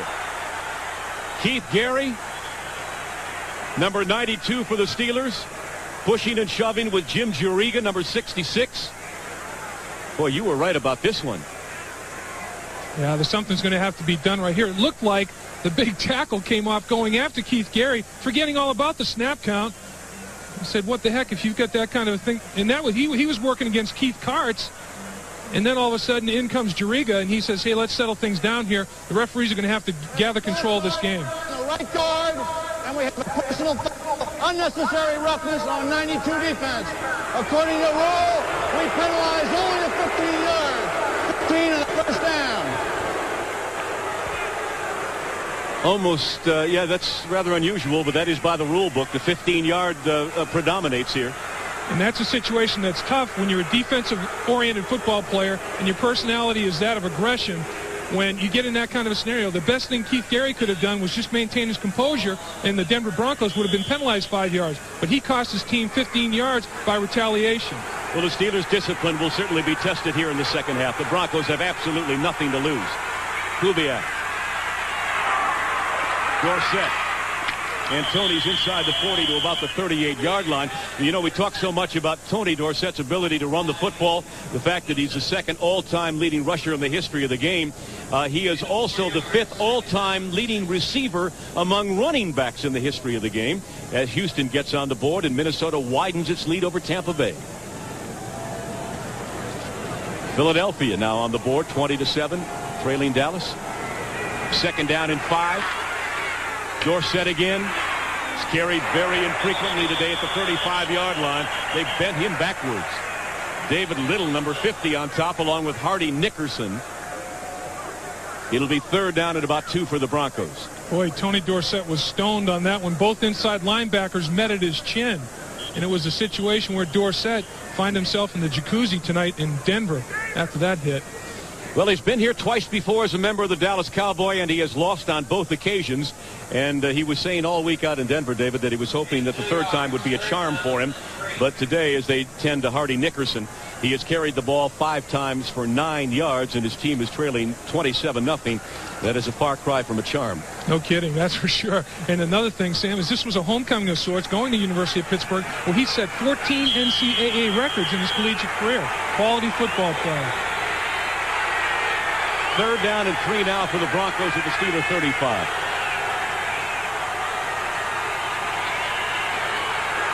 Straight ahead, nothing. Maybe a yard or two. Dorsett, the ball carrier. And again, the Steelers with Greg Lloyd, 95, Gerald Williams, 98. And Steeler fans, of course, who have not had a lot of patience so far this season in a 1-6 record, need to be reminded that 24 of the 47-man roster have 3 years or less experience. Little trap play up inside, filled exceptionally well by the linebackers. Good trap on the defensive lineman, but Lloyd came in there with a hammer shot. Just a great fill. And Hinton also. Just good play by the linebackers on that trap. So the Broncos with 4th and 1 and nothing to lose will go for it at the Steeler 33-yard line. Once again, Sam, on that, the Steelers had to burn a timeout. They had 12 men on the field. Another one player was working his way off the sideline. David Little didn't think he could get there before the Broncos snapped the ball. To avoid the penalty, he burned the timeout. Well, we'll be back to see what the Denver Broncos do right after this. On 4th and 1, the Broncos are stacked up at the line of scrimmage. The ball carrier was Calvin Thomas. And I do not know. They'll have to wait for the spot, but the Steeler defense thinks they held them way short of the first down, and they did.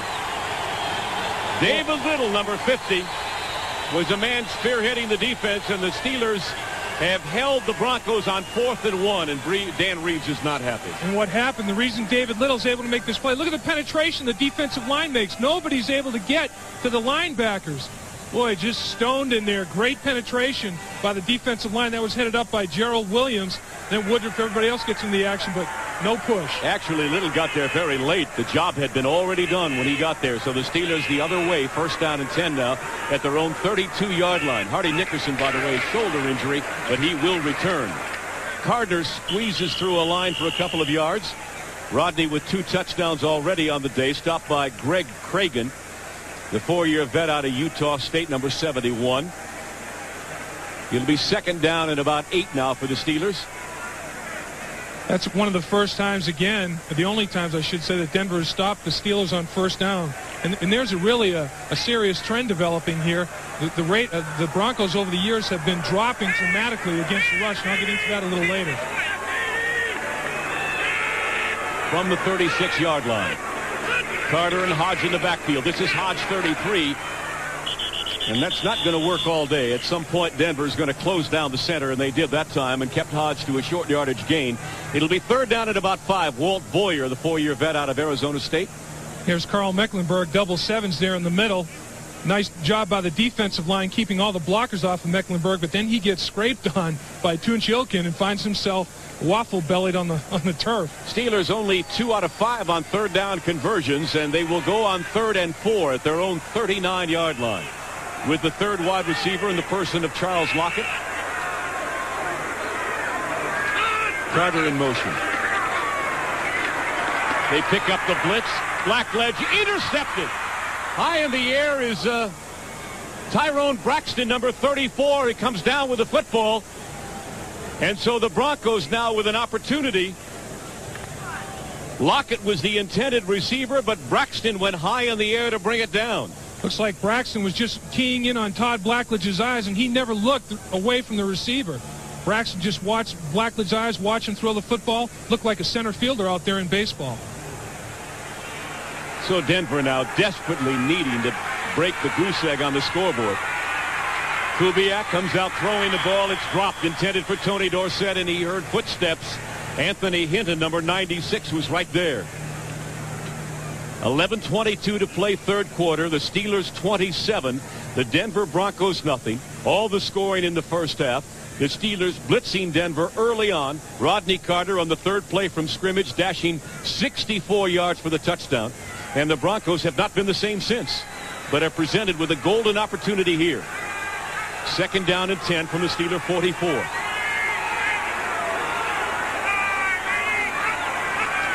Steelers jump again.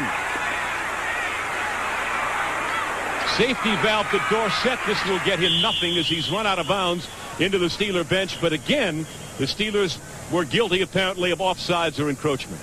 Joe Green, the Steeler defensive line coach, has to be tearing his head out. Hair out, I should say, not his head. Tearing his hair. There's Big Joe, of course, with the headset on amongst all the... Number 92, offside. 5-yard penalty, still for second down. It was called on Keith Gary, and you'll see Keith Gary at the top of the screen here. 92 jumps prematurely, the ball being snapped. And, of course, Joe Green coaches these guys. Look at the football. Don't listen to the quarterback. Voice inflection. There's a non-rhythmic cadence instead of hut, hut, hut. We're talking hut, hut, hut. And that draws the defensive line offside. You can't listen to the quarterback. Just watch the football. Ever think of being a quarterback? I'll tell you. Do that very well. You know, they could have gotten either of 2 guys for offsides that time. Jones was off on the near side. So it's second down and 5. Play action for Kubiak. Going to run it. Got the first down and put his head down at about the 32-yard line. A late hit as the flag comes down.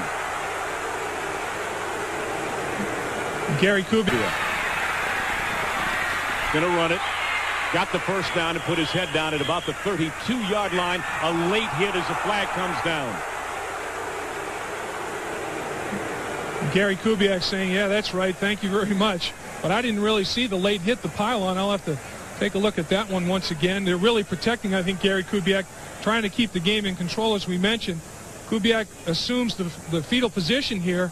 They're going to call it on Aaron Jones, going to the top of the head, coming across the pile. Number 97 defense, a forearm to the head. I told you he plays with some nasty in him.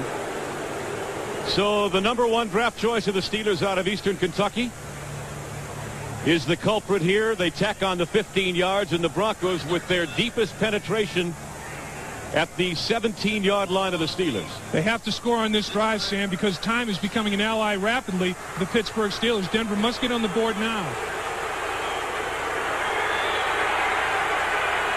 Vance Johnson in motion. He has not caught a pass today. The three amigos have been silent. In the end zone, he's got Kay. Touchdown, Denver. Kubiak to the tight end, Clarence Kay, and the Broncos are finally on the board. Just what the doctor ordered, a little medicine for Dan Reeves, and he's content with that play as he tucks his play sheet back in his pocket after that touchdown. Just a little motion. Gary Kubiak, look at the protection once again. Nobody is within 5 yards of Kubiak. His vision totally unimpaired. Can see Clarence Kay very easily in the corner of the end zone. You have to get somebody in Gary Kubiak's face. He's only 6 feet tall. Nobody's near him. Vision totally unimpeded. Can see the entire football field. And look at the separation that Clarence Kay got downfield. Great pattern. Nice touchdown. Thomas Everett, the free safety, who stands only 5'8", against the tight end Kay, who's 6'5". You talk about a mismatch. Here's Carlos now with the extra point. It is up. And so the Broncos wait almost 2.5 quarters to get on the board. But it's a 27-7 football game. And we'll return to Three Rivers Stadium in just a moment. Before your team takes the field, our team hits the air. NFL Live. Sam Nover and Dave Lapham back in Pittsburgh. 3 plays following the interception, 44 yards, and the touchdown. Kubiak to Kay, the final 17. And Rich Carlos ready to kick it off now to Woodson and Stone in the deep receiving spots for the Steelers. This is Dwight Stone, who hasn't played from scrimmage since the opening series. Gets a good block from Woodson and takes it up across the 40-yard line. Carlos had to make the saving tackle, 35 yards on the kickoff return by number 20, Dwight Stone. Flag on the play. Going to have to see if this will be re-kicked or not. Denver Broncos may have been offside. Number 38 was offside. Penalty refused. Right. First down. That would be Bruce Plummer. On this Denver kickoff team, watch this big defensive lineman, number 99 out of BYU, Sean Knight. Boy, he's about 290 pounds. Ooh. Oh, that's a wedge nightmare right there. He puts a pretty good pop, and they're not supposed to block him below the waist, and that was very, very close. As my physics professor would say, Sam, that's inertia. Boyle and Blankenship have their job cut out for them, but they got to face that guy every time down the field. So the Steelers will operate from their own 42-yard line. This is Carter. He's very close to 100 yards on the day. We'll get the stats. Of course, he got 64 in one of them. Simon Fletcher is the man who made the stop. The Steelers 95 yards now for Rodney Carter on the day. As we go back to the scoreboard, that Houston-Cincinnati game is just much like we've got here. Jumped out to a big lead, then finally the Oilers get on the board. Craig Hayward has a touchdown run in that New Orleans game. Minnesota leading big. New England, Buffalo are tied in the third quarter. Dallas continues to lead. Randall Cunningham on a touchdown pass to Keith Byers for the Eagles' lone score of the day. 2nd and 5. Merrill Hodge. Simon Fletcher has him along with Andre Townsend, and they pull him down. So the Denver defense now feeling the effect, perhaps, of the touchdown from the offense, trying to stop him, force him to 3 and kick, and get the ball back again for Kubiak. Great individual effort by outside linebacker Simon Fletcher. I can see why Dan Reeves says he's playing over the tight end as well as anybody is in the National Football League. He not only strung that play out, turned it back inside to his teammates, he made the tackle. Turned it in and made the tackle at the same time. That's big time. Troy Johnson on as an extra receiver for the Steelers here on 3rd down and 2. Just shy of the 50-yard line. Hodge barrels into the pack and forces it ahead for a couple of yards, and most importantly for the Steelers, a big first down. Once again, right up the middle, Sam, right behind the perennial All-Pro Mike Webster, and the shortest distance between 2 points is a straight line, and that's where they go. Look at this, a trap right up the middle, goes to Merrill Hodge, and boom, he's just up the gut. And the Denver Broncos just aren't big enough physically to be able to match up with the strong Steeler line. They have to slant, slash, move around. The Steelers are just really dominating them up front. And I'm wondering if that's one of the reasons why the Steeler offensive line is having such success. They don't have to go up against a monstrous defensive front today. Good point. At the 46-yard line, play action for Blackledge. A flag is down. Carter gets back to the line of scrimmage and maybe a yard gain, but a penalty marker is down, and the preliminary indication is holding against the Steelers. Yeah, the old umpire threw that one, so he caught one of the offensive linemen grabbing somebody. Tripping. Oh, tripping. On number 74 offense. 10-yard penalty. That's an unusual one, but he caught Terry Long, the shortest lineman in the National Football League at 5'11", but this man is not small. He's a big man, just short. He weighs about 270. He's the strongest, one of the strongest players in the National Football League. Real specimen, I'll tell you, he's chiseled. Steelers now 7 penalties for 60 yards in the game, David, so they have not improved on that aspect of their football game. They are still making numerous mistakes. The good news is, of course, they've got a 20-point lead with which to work. 1st and 21 now, back at the 43-yard line. Pretty important series here. Steelers want to keep the ball for a while. Blackledge knocked down by Townsend way back inside the 30-yard line. Townsend came through virtually untouched. Exactly. Blocking error up front. Somebody did not account for Townsend. Look at that. He comes in totally untouched by anyone. It was one of those Alphonse Gaston deals, and he just knocks Todd Blackledge to the ground. The lineman thought the backs had him. The backs thought the lineman had him. And Andre Townsend said, hey, I know I've got Todd Blackledge. Nobody touches me. Blackledge really did a smart play. Rather than throw it up, risk an interception under pressure, ate the football. Keith Wolfley had pulled on that play, and Townsend came in unabated. Loss of 9. 2nd and 30 for the Steelers, who are moving the wrong way. The delay to Hodge. Gets about 6 yards, 7 yards maybe. Cragen is the man who made the stop up around the 40-yard line. Under 7 minutes to play, 3rd quarter. Broncos just trying to hold the fort here, get the ball back again for Kubiak. And as we look at it one more time, the delay to the fullback, Merrill Hodge. All right, just run the draw. Figure that the Denvers are an all-out pass rush. Try to run the draw play up there, slam it inside for good yardage. Nice reaction by nose tackle Greg Cragen to come off the play. Hodge now 13 carries, 72 yards. Steelers have run the ball for over 200 yards here in the ballgame. Blackledge rolling a little bit to the right. Buy him some time here. Throws it into the Steeler bench. Nobody came free. There's that man, Simon Fletcher, once again, face mask to face mask with Todd Blackledge. Fletcher is a force at that outside linebacker position. There's the guy. Number 73 lines up over the tight end. He's been playing the run well, been rushing the quarterback well. He's an all-around ball player. Gerald Wilhite, number 47, is back in single safety, and Harry Newsom punting for one of the very few times in the game. Blackledge being attended to on the sideline. Took a shot to the shoulder, I believe. So the doctors are talking to him over on the Steeler bench. If something should happen to him, Steve Bono would be the man in reserve. Newsom just drives the ball over Wilhite's head into the end zone. And now there's a fight back in the backfield. And they finally let go of each other. They were blocking a little bit animatedly. 59 yards on the punt, as you see Blackledge being attended to. But the Broncos have the football back again. And they will begin at their own 20-yard line, needing to move the football, and down by 20 as Steve Bono warms up in the bullpen. 6 minutes, 16 seconds to play, 3rd quarter. Plenty of time for the Broncos. 27-7, the Steelers lead. Have not done much with the ball thus far in the 3rd quarter. The Broncos have their only score of the game in this quarter. Play action for Kubiak's got a man wide open. Orson Mobley, and he got leveled as he was about to catch the football. Let's quickly go to NFL Live in New York for another update now. And to do that, here's Gail Gardner. All right, Sam, you want to see Saints rookie Craig Ironhead Haywood live up to his nickname? First play, second half. Hits the line, rolls off. Watch him bowl over Ron Fellows. Haywood goes 73 yards, his first NFL touchdown. Saints lead the Raiders 10-6. Back to Pittsburgh. Thank you, Gail. The folks here in Pittsburgh love seeing that. Ironhead Haywood going 70-plus yards for a touchdown. He had a great career here at the University of Pittsburgh. Boy, that was a hit Mobley had laid on him. 2nd down and 10. Kubiak. Time. Intercepted! Gowdy! Touchdown, Pittsburgh!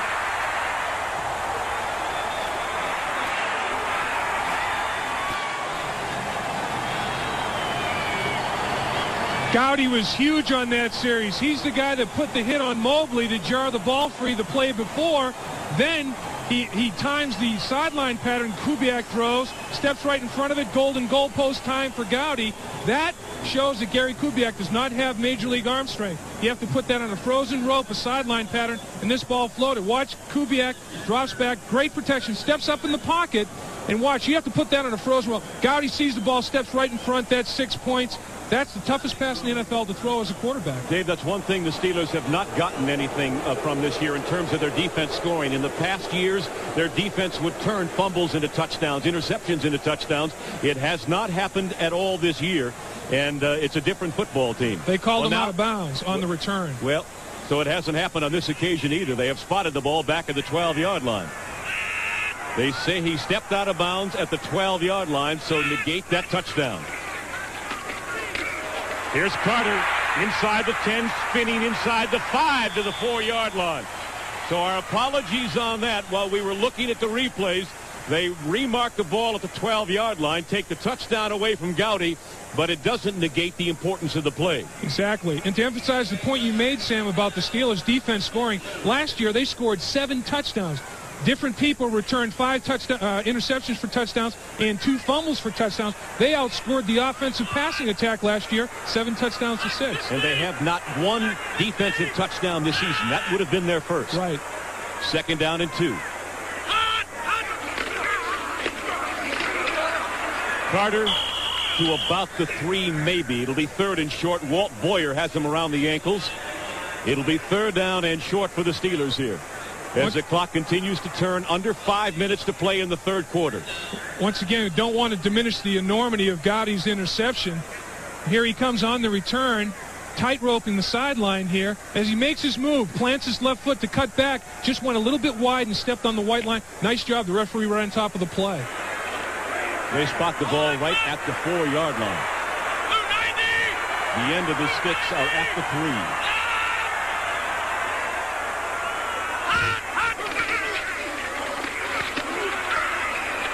Broncos jam it up real good in the middle. They're on top. Carl Mecklenburg on the bottom and Rulon Jones 75 on the top. It'll be 4th down. He did not make the first down. The Broncos were right there to stop him. And again, the Steelers with their field goal team as Chuck Noll elects to try to take the 3 points away from this turnover. They put Mr. Automatic in. I mean, you've got a scoop. If Gary Anderson misses this one, it'd have to be a bad snap for it to happen. It also forces the Broncos to score more than 3 touchdowns. Right. So this is a good decision, seemingly. Most certainly. The crowd may not like it, but the Steelers need to get themselves over the 28-point mark, where Denver could tie them with 3 more touchdowns, and they do. So the Broncos now need to score 4 times. It's a 30-7 Pittsburgh Steeler lead over Denver. We'll be back in a moment. 4:04 to play here in the 3rd quarter. So following the 21-yard field goal by Gary Anderson, his 3rd of the day, he will kick off to Ricky Nattiel and Ken Bell. The Broncos now needing 4 scores. Big interception by Gowdy. And speaking of big, Anderson 7 yards deep in the end zone. And the Broncos will not bring it out. So Kubiak will have to go 80 here to get into the end zone. Sam, will be interesting to see if Denver turns a bad situation into a good one. That time Kubiak was intercepted on the sideline pattern. See if, and there's Jim Ryan talking to the defensive coordinator, assistant head coach. Look at what he's looking at right there, ladies and gentlemen, are Polaroids of what the Pittsburgh Steelers offense is doing. They run down the pictures from up top, taking a Polaroid camera, and Jim Ryan said, yeah, that's right, that's where he lines up, and this is what he's doing. And Joe Collier's trying to counteract that with defensive calls. Seattle does it at the Kingdome and sends it down a little line, right down to from the press box to the bench. Dorsett cuts outside a block. Nothing much there. Played very well by Rod Woodson.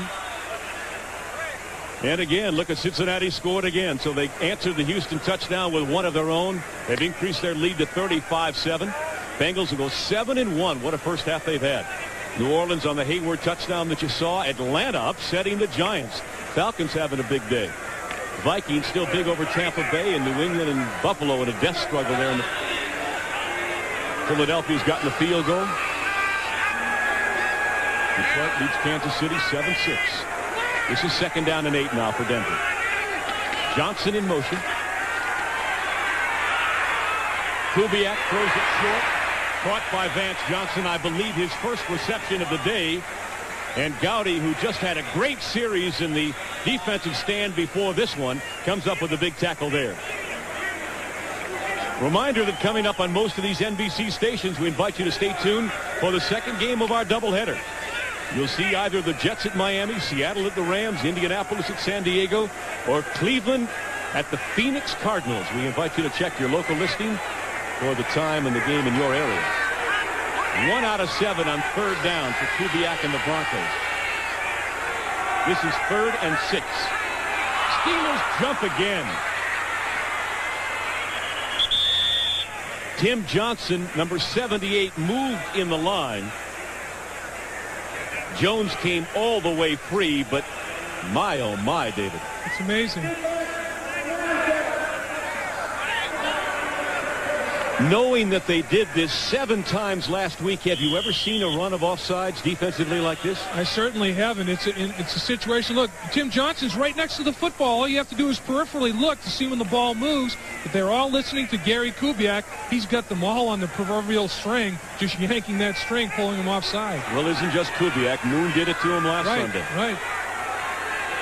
From the shotgun now on 3rd down and 1. Wilhite. Knocked down in the backfield. At the bottom is Hardy Nickerson, number 54, second-year linebacker out of California. And the Steelers with a big defensive stand on 3rd and 1. Once again, incredible penetration. That was the key.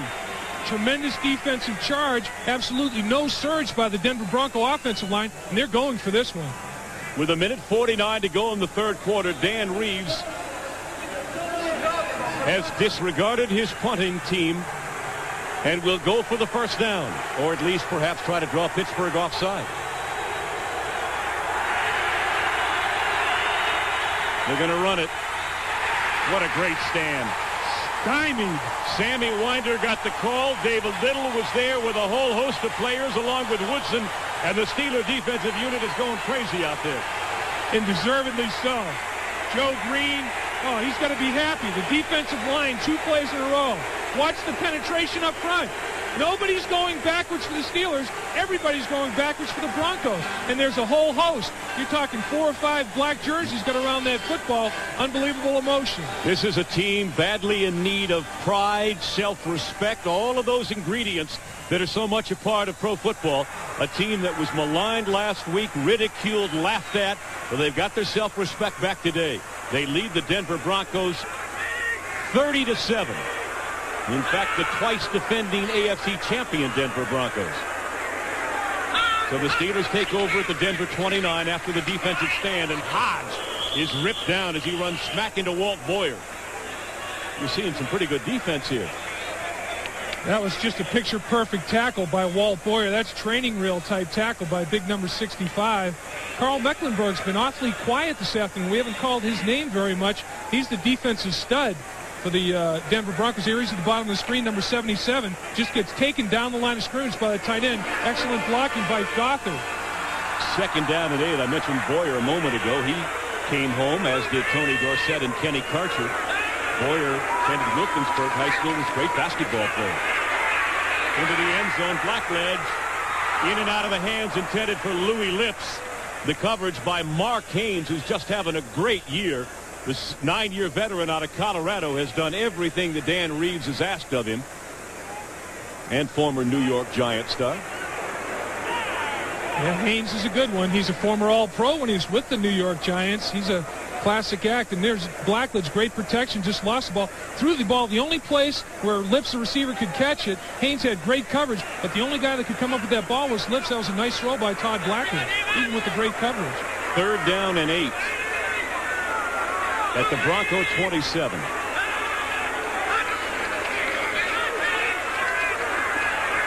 Wide open. Troy Johnson did not get the 1st down. Jeremiah Castile closed out of nowhere and I believe prevented Johnson from getting the 1st down. Braxton was there as well, but he was wide open when he caught the football. Unbelievable. Both defensive backs bid on Carter, running back out of the backfield. Blackledge throws. Both defensive backs are downfield. They let the primary receiver just stand there underneath all by himself, Troy Johnson, but they got away with one. He didn't get the first down. So Anderson, who already has established a new team record for field goals today, surpassing Roy Girella, will attempt his 4th of the game. But before that, the clock ticks off the waning seconds of the third quarter. So we have come to the end of the third quarter here in Pittsburgh. The Steelers 30, the Denver Broncos 7. We'll be right back after these messages from your local station. So as we start play here in the fourth quarter, Anderson will attempt a 36-yard field goal out of the Newsom hold. It is up, and it is perfect again. Gary Anderson, 4 for 4. Ties his previous record of 4 field goals in one game. And the Steelers increase their lead now to 33-7. Dave Lapham, if you're the Broncos offensive coaching staff, you got some headaches. Some terrible headaches, and it's because the Pittsburgh Steelers have run the football. In Chuck Noll's tenure, when the Steelers have a 100-yard rusher, they're 70-8. And they've had 15 straight wins when you have a 100-yard rusher, and the Steelers have got that. Carter's now got 103 yards on 10 carries. In the 1980s, they've done it 24 times. The Steelers have won 22 of those.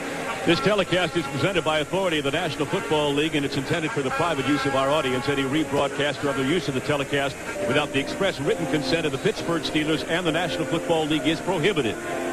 This game is a property of the National Football League, the Denver Broncos, and Pittsburgh Steelers, all rights reserved. 2 yards deep in the end zone, Ken Bell brings it out to the 20 and the 22, and a flag goes down again as Bell returns at 24 yards before being knocked down by Darren Jordan, the rookie out of Northeastern, and Gene Barth, who's had a full day today. Illegal block in the back, number 32 of the receiving team during the run. 10-yard penalty, and it'll be a first down. It seems to me that Calvin Thomas and Delton Hall have something going on here, and every kick opportunity they go after each other and forget about the game. Oilers had scored again, so they're down by only 3 touchdowns now to Cincinnati. Minnesota still with a big lead. Buffalo has wrestled the lead away from New England. Dallas adds a field goal. On first down, Tony Dorsett, the ball carrier, straight ahead. Running in behind his offensive line, Jim Juriga and Keith Bishop. And picking up a few yards, Greg Lloyd, number 95, is the man who made the stop. So as we begin play in the fourth quarter, the Steelers with a 33-7 lead against a team that has given them the most difficulty here at Three River Stadium. David, how do you figure it out? Just one of those days. You just can't figure it. On any given day, it can happen. Look at that. Tony Dorsett averaging less than 2 yards a pop today. No factor. Fumbles the ball, and he fell on it. And it's lucky he did, because 3 Steelers were right there. Tim Johnson, Greg Lloyd, trying to steal the ball from Tony Dorsett. Steelers have done a pretty good job shutting down this running game with different configurations up front, but that occasion, Dorsett really never got the ball cleanly from Kubiak and made a nice effort to recover the football. It could have been more disaster if the Steelers had fallen on that ball. Heads-up play by Dorsett. 3rd down and 9. The ball at the Denver 12-yard line, and Kubiak again in the shotgun. Been a long afternoon for this young man from Texas A&M. Flips the pass out here to Wilhite. Fumbles the ball. The scramble's on. The Steelers have it. Greg Lloyd.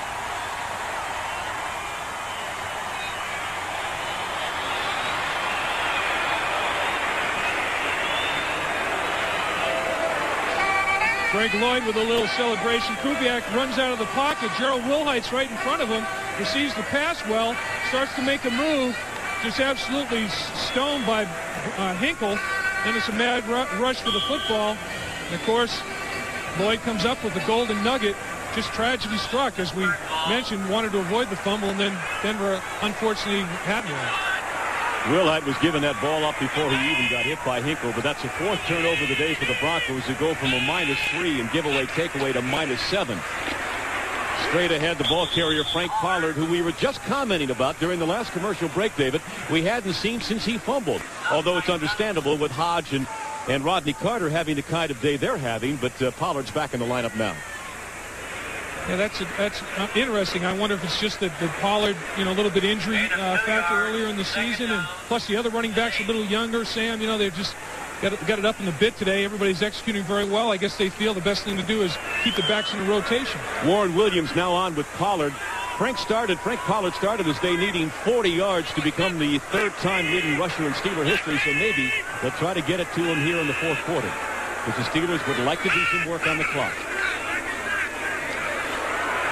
Blackledge running for his life. Look at this. Out of bounds at the sticks and very close to a first down. Not known as a mobile quarterback and certainly not as a running quarterback, Blackledge outran a couple of defensive men and may have gotten the first down. I believe he did.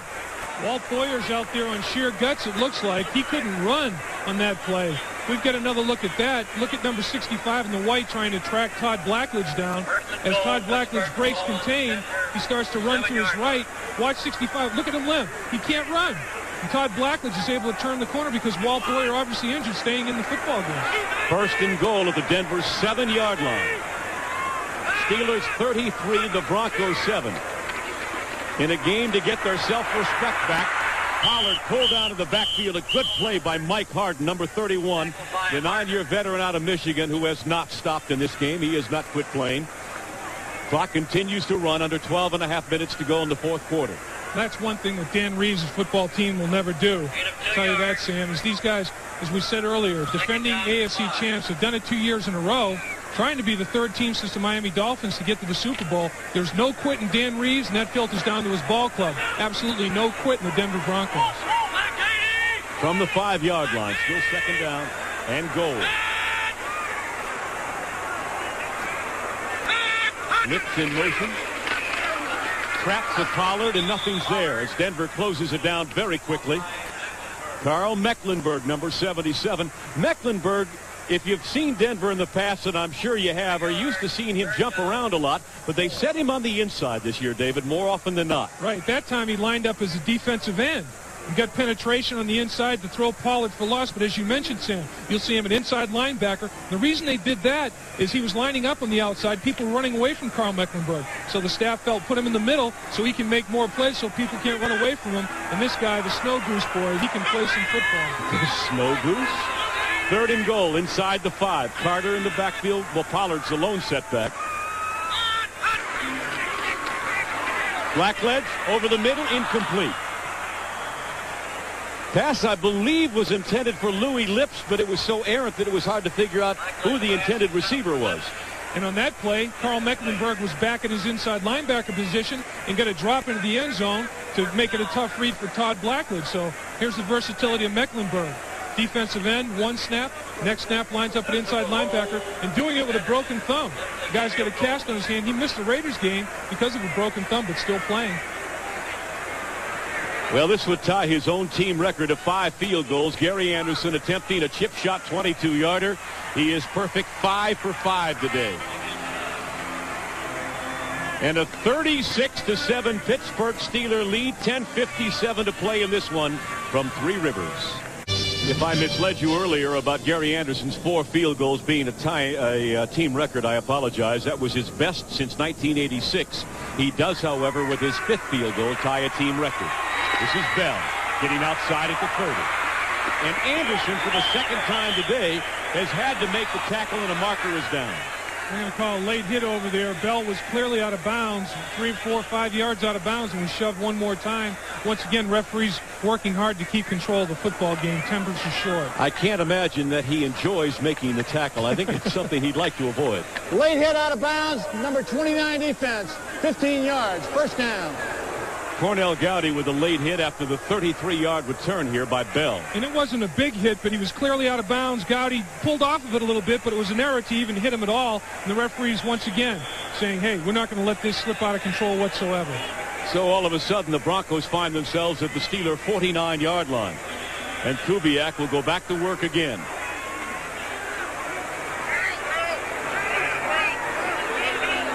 9th penalty against the Steelers today for 80 yards. They got to work on that.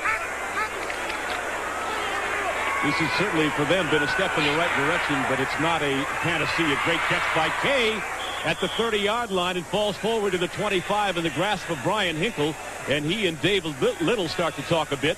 34 yards, make that 24 yards on the completed pass from Kubiak to Clarence Kay. And Vance Johnson thought the ball was going to him. You see Kubiak step up in the pocket, delivers the ball. Look at Vance Johnson going for it behind Clarence Kay. Both receivers were in the exact same position of the field. I think somebody ran the wrong route, but the ball was delivered well to Clarence Kay. They spot the ball outside the Pittsburgh 26-yard line.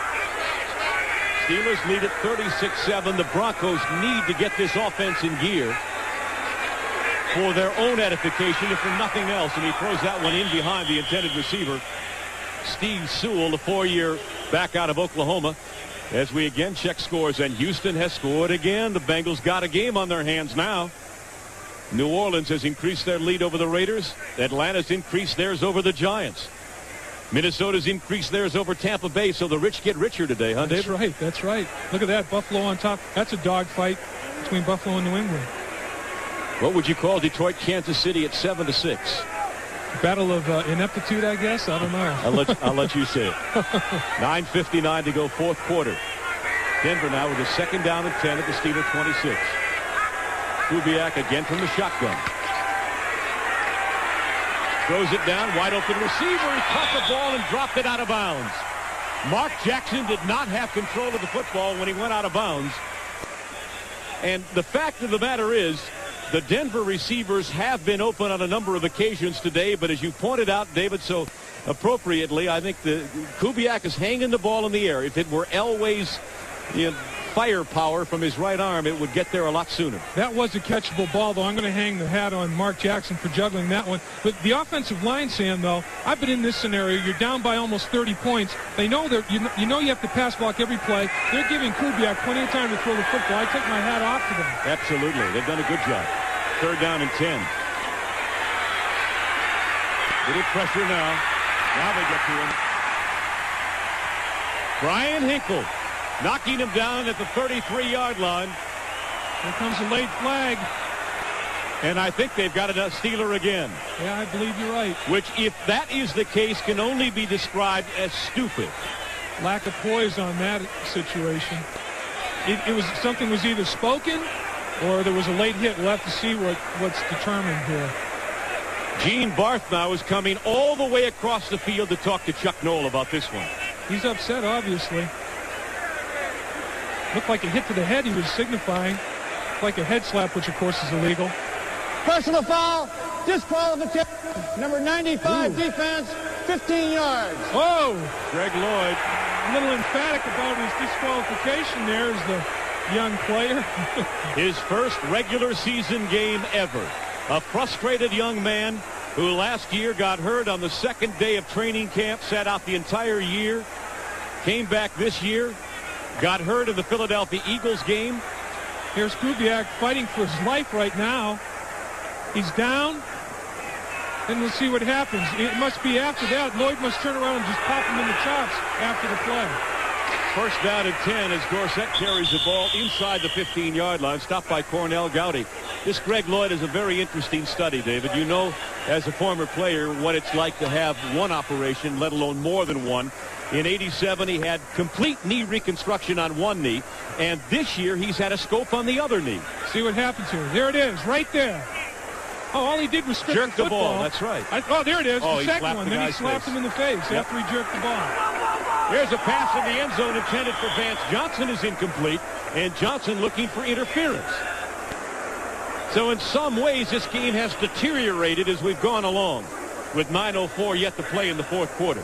Woodruff with the coverage there. And, you know, I was talking about the offensive line. I still say they did the job on that play. That was a coverage sack. That's become a known term now. Kubiak had nowhere to throw the ball, rolled out, had plenty of time, had to assume the fetal position when there's nowhere to throw it. Kubiak's stats on the day. They are 1 out of 10 in 3rd down conversions. This is 3rd and 6 now for the Bronx at the 14-yard line. He fakes the handoff on the reverse to Sewell, fires it into the end zone. Touchdown to Clarence Kay again. And I think he stabbed that with one meat hook. I agree. That was an NFL catch. That was prime time right there. Clarence Kay made a great reception on that, and Kubiak threw the ball very effectively. Nullified. Number 26, penalty refused, touchdown. Holding was against Rod Woodson at that corner position. But the ball was thrown the only place it could be for the touchdown. Let's watch Kubiak here. Fakes the reverse, puts the ball behind his back. Nice little piece of ball handling there. Sets himself, steps toward the line of scrimmage. Nice catch. Look at that. Like you said, the right hand there, Sam. Got the one hook on that baby and pulled it in. Nice catch by Clarence Kay. So twice today, Kubiak has found his big tight end Clarence Kay for a touchdown. But that is all the offense the Broncos have mustered, and they continue to trail here 36-13 with Carlos trying to tack on the extra point. Once again, though, no quit in the Broncos, staying after it. And the kick is up and good. So Denver trying to salvage something from what is an apparent defeat, and they're still pushing and shoving. This game at times has come out of control. 36-14 will return for the Denver kickoff in a moment. 8:58 to play in regulation. Sam Nover and Dave Lapham back at Three River Stadium in Pittsburgh. 1:59 on the scoring drive by the Broncos.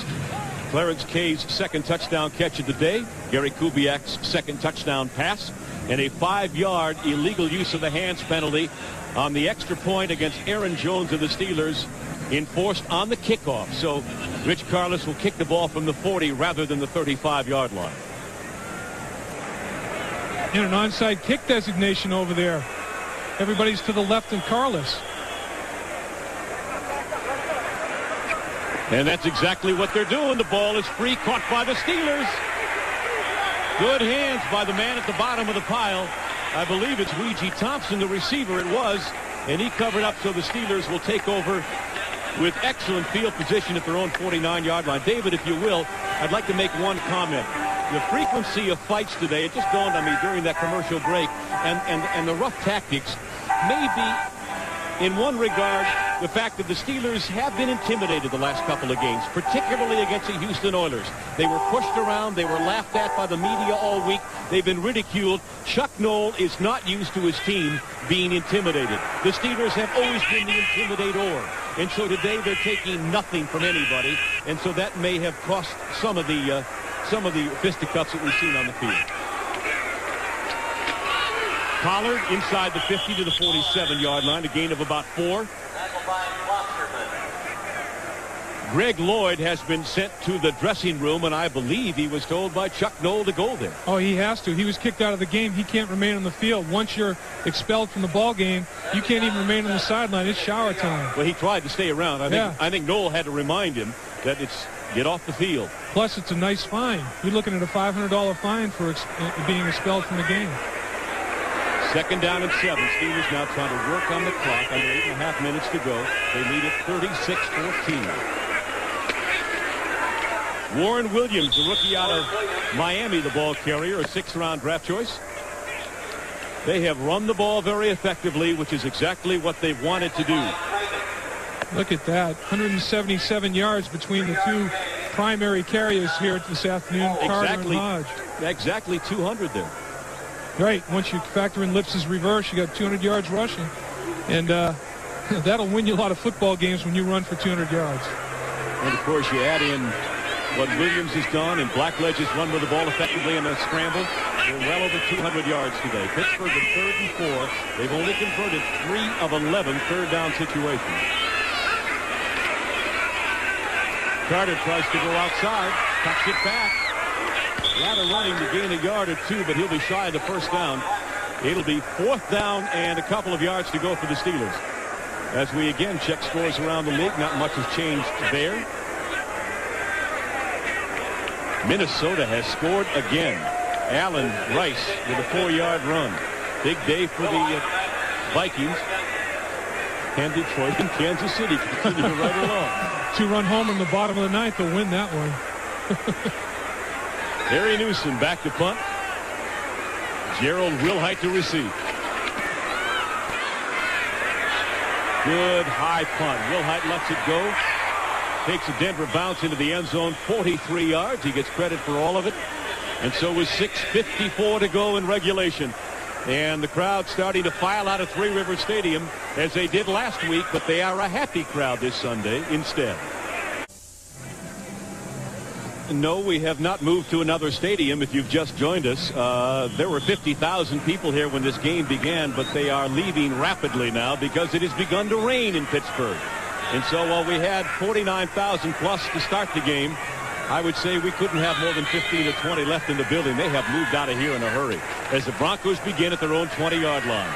Dorsett across the 35 to the 36-yard line, picking up 6 on the carry and stopped by David Little, the 8-year linebacker out of Florida, who was a leading tackler on the Steelers last year. That was the best glimpse we've had today of Tony Dorsett's acceleration ability. Boy, that guy at ripe age of 34 years old, he can still smoke the hole. I'll tell you, he can hit that line of scrimmage. 2nd down and 4. The Broncos came into this game tied for first place with Seattle in the AFC West. They are going to need some help streaking down the sideline. He's got Ricky Nattiel, and he's got the touchdown. And the quarterback, I believe that time, was Kenny Karcher. It was indeed. As the Broncos just changed quarterbacks from Kubiak to Karcher. And on the second play from scrimmage, Karcher hits Nattiel and the touchdown. Well, it had to be a broken coverage on the play, especially when you're dealing with Ricky Nattiel with the immense speed that he has. Karcher, though, look at the protection once again. Let's give credit to the offensive line. Tight spiral. Boy, look at that. Nattiel, there's nobody within 5 yards of Nattiel. Free safety was late getting there with some help. Cornerback didn't get a deep enough drop. They just really were waiting for Nattiel to squat, and he never did. Carlos will attempt the extra point. He got the touchdown before we had a chance to tell you he was in the game.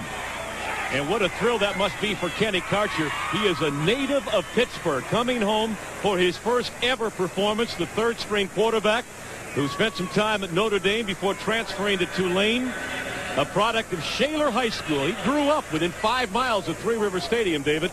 And on his second play from scrimmage, he airs it out 74 yards to Ricky Nattiel. And on the play, Rod Woodson, the cornerback, and Thomas Everett, they must have kept waiting for Nattiel to break his pattern off, to run an intermediate zone route. He just streaked up the sideline. Watch, you can see Woodson takes his drop. He's waiting. It's a zone coverage. He lets him go. Everett just never gets there. They're waiting for him to just get to the middle of the field on an intermediate route, and it's history because that man can run. 84, one of those three amigos, can pick him up and put him down as he is here. So hold everything. With 6:03 to go, all of a sudden, the Broncos trying to get back in this game. The thing that killed them was the field goal early on. Here's the onside kick. And again, the Steelers succeed in recovering. That was a big play because they were down 15 points with 6 minutes to play. More peculiar things have happened, but again, it was Weegee Thompson to the rescue. He recovered the last onside kick.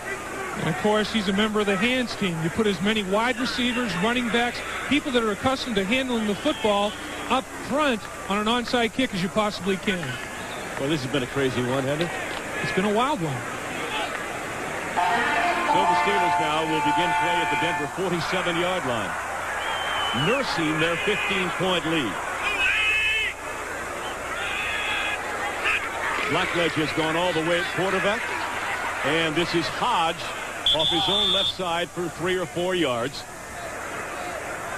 And don't forget, coming up next on most of these NBC stations, we invite you to stay tuned for the second half of our doubleheader. Some of you will see the Jets battle their old nemesis Dan Marino and the Miami Dolphins. Others will see Seattle at L.A., Indianapolis at San Diego, or Cleveland at Phoenix. 5.5 minutes to play, second down 6. We're talking about a serious running game after here.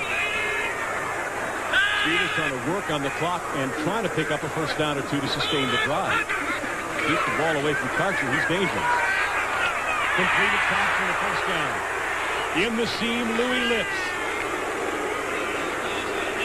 Mike Harden had the coverage, so the Steelers are able to keep the football and move it inside the Denver 30. You know, Sam, an interesting byproduct of this football game might be that the Pittsburgh Steelers had to pare down their playbook to compete against Joe Collier's defense. They cut it down to about a half a dozen running plays and blocked them out against all his configurations. They should stay with those half a dozen plays because they've learned to execute them. It might fare them well the rest of the season. From the 28-yard line, And you see the clock inserted in the lower portion of your screen as it continues to move, and that's exactly what the Steelers want to see. Hodge cutting back, getting a couple of yards to the 25-yard line. Stopped there by Klosterman on top, number 97, and Randy Robbins, number 48. The one thing the Steelers did not want to have to do today, David, was try to convert a fourth down. They are the only team in the National Football League, and I'm going to get this stat in because it's apparent I won't have a chance otherwise to use it. They are the only team who has tried a fourth down and short yardage conversion and failed to make it. They're 0 for 4. Now, you know how hard I worked to find that stat out. I was ready. You did some digging, Sam. Should they need it, I was ready. But I don't think it'll happen. Under 4 minutes to play. Hodge again. He's had a great day. To the 20, the 19-yard line. And I'm happy for that young man. He's been a hard worker. Second year back from Idaho State, Merrill Hodge. And with Ernest Jackson out with a rib injury, he certainly came to the rescue today and may very well have earned himself certainly a starting spot for next week when the Steelers meet the Jets, but maybe for a long time to come. In the human refrigerator, Terry Long got out of there in great shape from his right guard position through a nice block on Brooks, the outside linebacker. I'll tell you, Terry Long reminds me of a guy that swallowed a bowling ball, then he just gets bigger from there. Hodge, by the way, 152 yards of total offense for the Steelers today. 86 rushing, 66 receiving. That's a great day for anybody. Again, look at him, just bowling through tacklers, getting the first down inside the 15-yard line. Mark Haynes finally made the stop. Once again, right behind Mike Webster. That's where it starts. That's where it always starts. Every play, short yardage situation. Look at the gaping. I think I could make it through that hole, Sam. I'm not sure. Might not be wide enough for my big butt, but it was certainly wide enough for Merrill Hodge's tight little one to get through there. Within 8 yards of 100 for Mr. Hodge today, and the Steelers will try to get it to him. He'll have plenty of opportunities. 2.5 minutes to go, and the Steelers will keep the ball on the ground at the 14-yard line. First down again.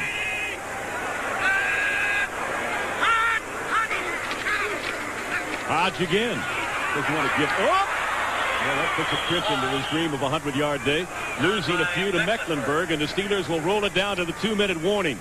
And while we have a second, our support crew has been superb here in Pittsburgh. Our thanks to spotters Mike McGinley and Tim Fogarty and our statistician George Jordan. And they will go to the 2-minute warning. The penalty marker was down, but we'll talk about that when we come back. The Pittsburgh Steelers appear to have broken a 6-game losing streak, and in the process, snapped the Denver win streak at 3. So exactly 2 minutes left in this one. The Steelers now with an opportunity to regroup after what appears to be their first victory since opening day when they beat the Dallas Cowboys here at Three River Stadium. The Denver Broncos, you know, will recover from this. They have had worse setbacks. If they can come back from that Monday night loss to the L.A. Raiders, they can come back from anything, David. That's exactly right. That's a team of resiliency. And once again, I think it's a reflection of their head coach. You know, Dan Reeves never gets too high, never gets too low. The total professional. I mean, his graph is just right where it's supposed to be, and he builds all season long right for those playoffs, and I think his team is a reflection of that character. Pretty classy man. Pretty classy man indeed. Steelers have a second down and 15. Hodge went backward for 5, so that'll take 5 off his total yardage for the day.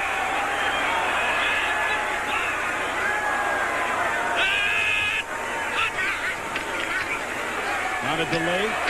Hodge gets about 3 yards back to about the 16-yard line. Stopped there by Cragen, 71, Mecklenburg, 77. And the Broncos stop the clock with 1:50 to play. That is their first time out in the second half, so they can stop it twice more. You know, Sam, you mentioned earlier that Merrill Hodge's grandfather is here for the very first time from Idaho, and that's a happy grandpappy right now, I'll tell you that. A happy grandpappy. Ah, David. Yeah, there's not a prouder individual than Grandfather Hodge. Well, our report card for the day, the Steelers have only had to pass sparingly and effectively when they had to, as the stat would indicate. Hodge and Carter combined, the two of them almost ran for 200 yards. And when you get 5 field goals out of your kicker, you know it's been a pretty good day. And so, by and large, that report card's got to be an A, doesn't it? Yeah, it's hard to take off many points off of that score. Third down and 12 now. The Steelers at the 16-yard line of Denver. Would they dare throw?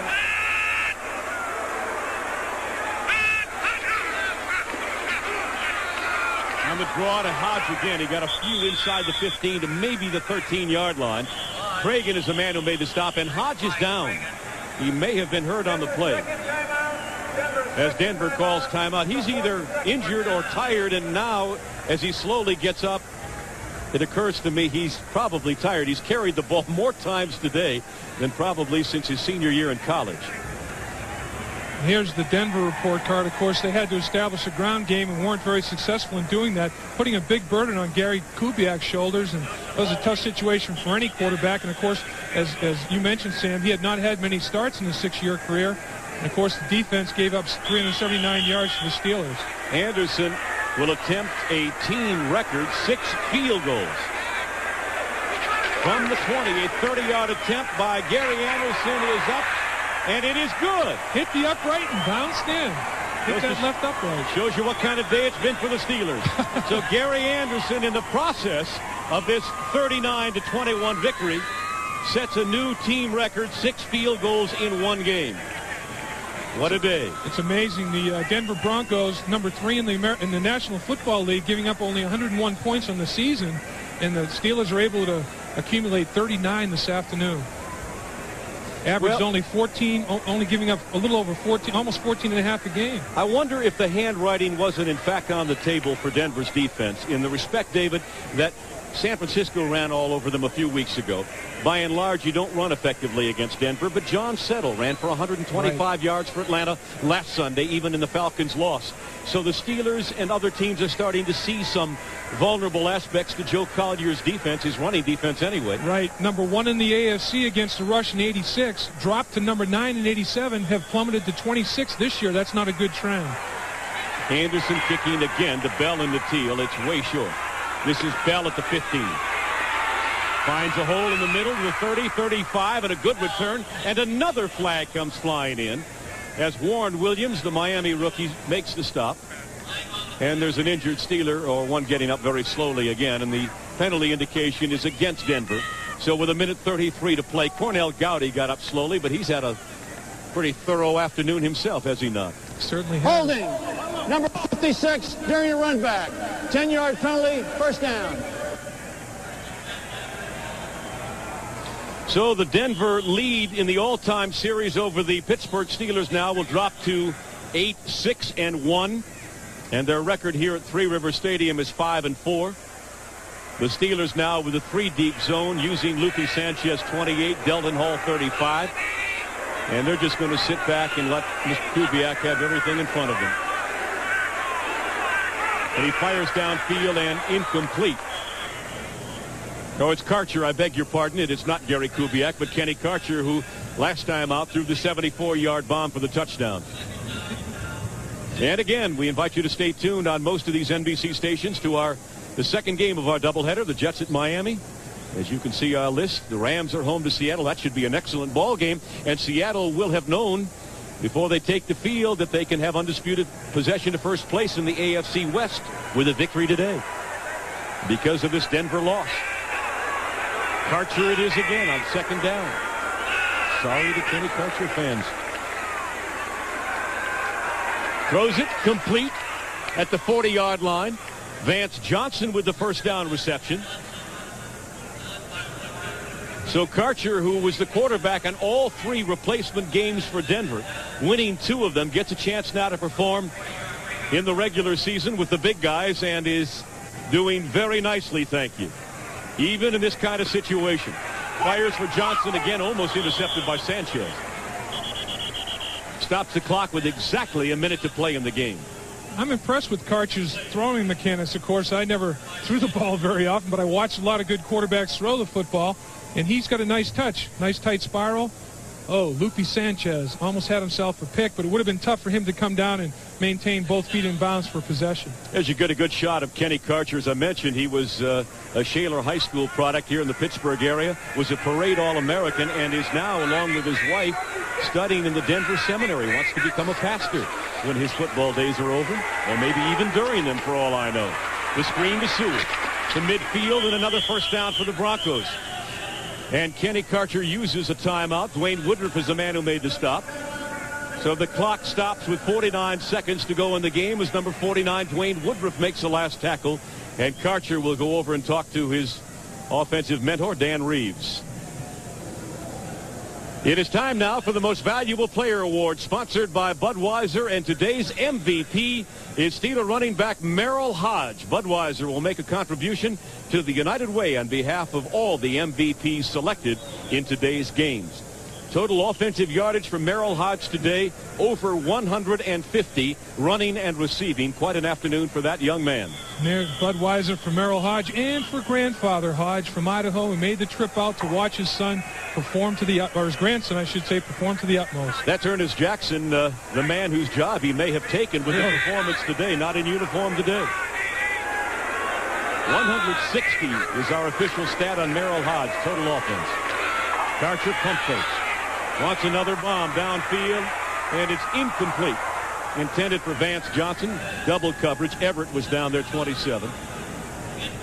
And the clock stops with 41 seconds left. Now this guy, Ken Karcher here, 6'3", 205, 210 pounds, more of the physical stature that you look for in an NFL quarterback. I think that might be Gary Kubiak's biggest problem, as it is Doug Flutie and a lot of shorter quarterbacks in the league, just seeing over people. But once again, the offensive line for the Denver Broncos really executed well pass blocking all afternoon in really adverse conditions. Well, he has the physical stature of somebody like Elway. Dan Reeves, when asked to describe Karcher to us yesterday, said, and here's a shovel pass now. Sammy Winder out of bounds at the 43-yard line. Reeves said he really is a clone of Kubiak in every other way except size. Neither of them have a great arm. He said he's very intelligent. He's got some good mobility, and he described him pretty much as a clone of Kubiak except in his physical stature. And there's a very safe play, the shovel pass to Sammy Winder. Worst case scenario is an incompletion, not a fumble, because it is a forward pass, even though it is a lateral of sorts. Dave Lapham, you've played in Three River Stadium many times with the Cincinnati Bengals. When have you ever seen the finish of a game with perhaps as few as 2,000 or 3,000 people left in the seats? Never. I didn't think so. That's why I asked you. Mateo all the way across the field. And they run him out on the far side at the 30-yard line. Stops the clock again with 26 seconds to play. And Thomas Everett, the free safety, ran him out. So the three amigos having some fun now. 14 yards on the play with everybody in the deep zone. Here it is, a little crossing pattern. And boy, you can't coach speed, as I said before, and Natil has got some. And he just runs the entire width of the football field to get outside. I had hoped, speaking of speed, I had hoped to see Sam Grady play today. The fourth Denver receiver has an Olympic gold medal from 1984 when he was part of the 4x100 Olympic relay team. That one's overthrown, intended for Sewell. And he finished second. He's got a silver medal for having finished second in the 100 to Carl Lewis in 84. Right, and he beat Ben Johnson, who had the bronze that year, so he beat somebody that's got some definite speed. Despite the loss that Denver will suffer today, Ricky Natil has 102 yards in the 3 catches. Of course, one of them was a 74-yard touchdown bomb from Karcher. And there's Mr. Grady. That's a safe assumption, isn't it? Yeah. Now that Ron Johnson is out of the league. 21-yard line. Incomplete. Delton Hall with the coverage. 14 seconds to go. I said Ron Johnson. I meant Ron Brown. Yeah, I thought you did. The ex-Ram. Well, they claim it was a fumble over there, and the Steelers have recovered. No. There's a little debate going on. Here's the completion right in there to Sewell. Yeah. They're debating if that was possession and fumble or an incompletion. They might go to replay. First time we've had to go upstairs today. Incomplete. Didn't think so. It's Denver's ball. 3rd down. Oh, they're saying possession was not obtained until the ball was out of bounds. Completion, fumble, and retained possession by Denver because the ball went out of bounds. Nickerson sliding as he took the ball out of bounds with him and never really had possession. So with 14 seconds left here in the game, and maybe a fitting end for Dan Reeves, because that's pretty much the way things have gone. Well, actually, it would be the reverse. It's pretty much the way things have gone for the Steelers, so it's a fitting end. Denver Broncos just want to get out of here and have the final 14 seconds tick off. 3rd down and 4. The ball at the 23-yard line. Karcher having trouble. Throws it into the end zone. It is incomplete. Out of the field of play intended for Mark Jackson on 4th down. One assumes that Denver will try it one more time. A couple of substitute offensive linemen have been operating this last series for the Denver Broncos. Mike Ruther at center and Gerald Perry, the big #1 draft choice, is operating at left guard. And Reeves told us a funny story about him last night. When he was in high school, he was 220 pounds and broke all of Alex English's basketball scoring records in high school. Then he went to work at a chicken fillet, and he got up to about 280 and said, I'm going to play some football. That is a funny story. 4th and 4 at the 23. Karcher looks in the end zone again, fires it. It's intercepted and dropped by Everett. He had it in his hands, but he could not care less at this juncture. His work is done for the afternoon, as the offense will have one snap and everybody will be able to head out of here. And the Steelers will have broken this 6-game losing streak, and Chuck Noll can feel a lot better. And it's for sure that he will not suffer the kind of week he did last week, in which he was maligned by virtually everybody, including the media. And so the faith that Dan Rooney, Steeler president, has in Chuck Noll has been restored, at least for this Sunday afternoon. And from week to week, you become somebody that knows nothing to a genius, depending on how your team plays. It's unbelievable. That's the life of a head coach in the National Football League, and that guy is one of the best ever. And talking about restoring faith, more importantly, the players have restored some faith in the coach and vice versa, because they were doubting their coaching staff at some points. But it is a sweet victory for the Pittsburgh Steelers. They have won it by a score of 31-29. The Steelers now 2-6.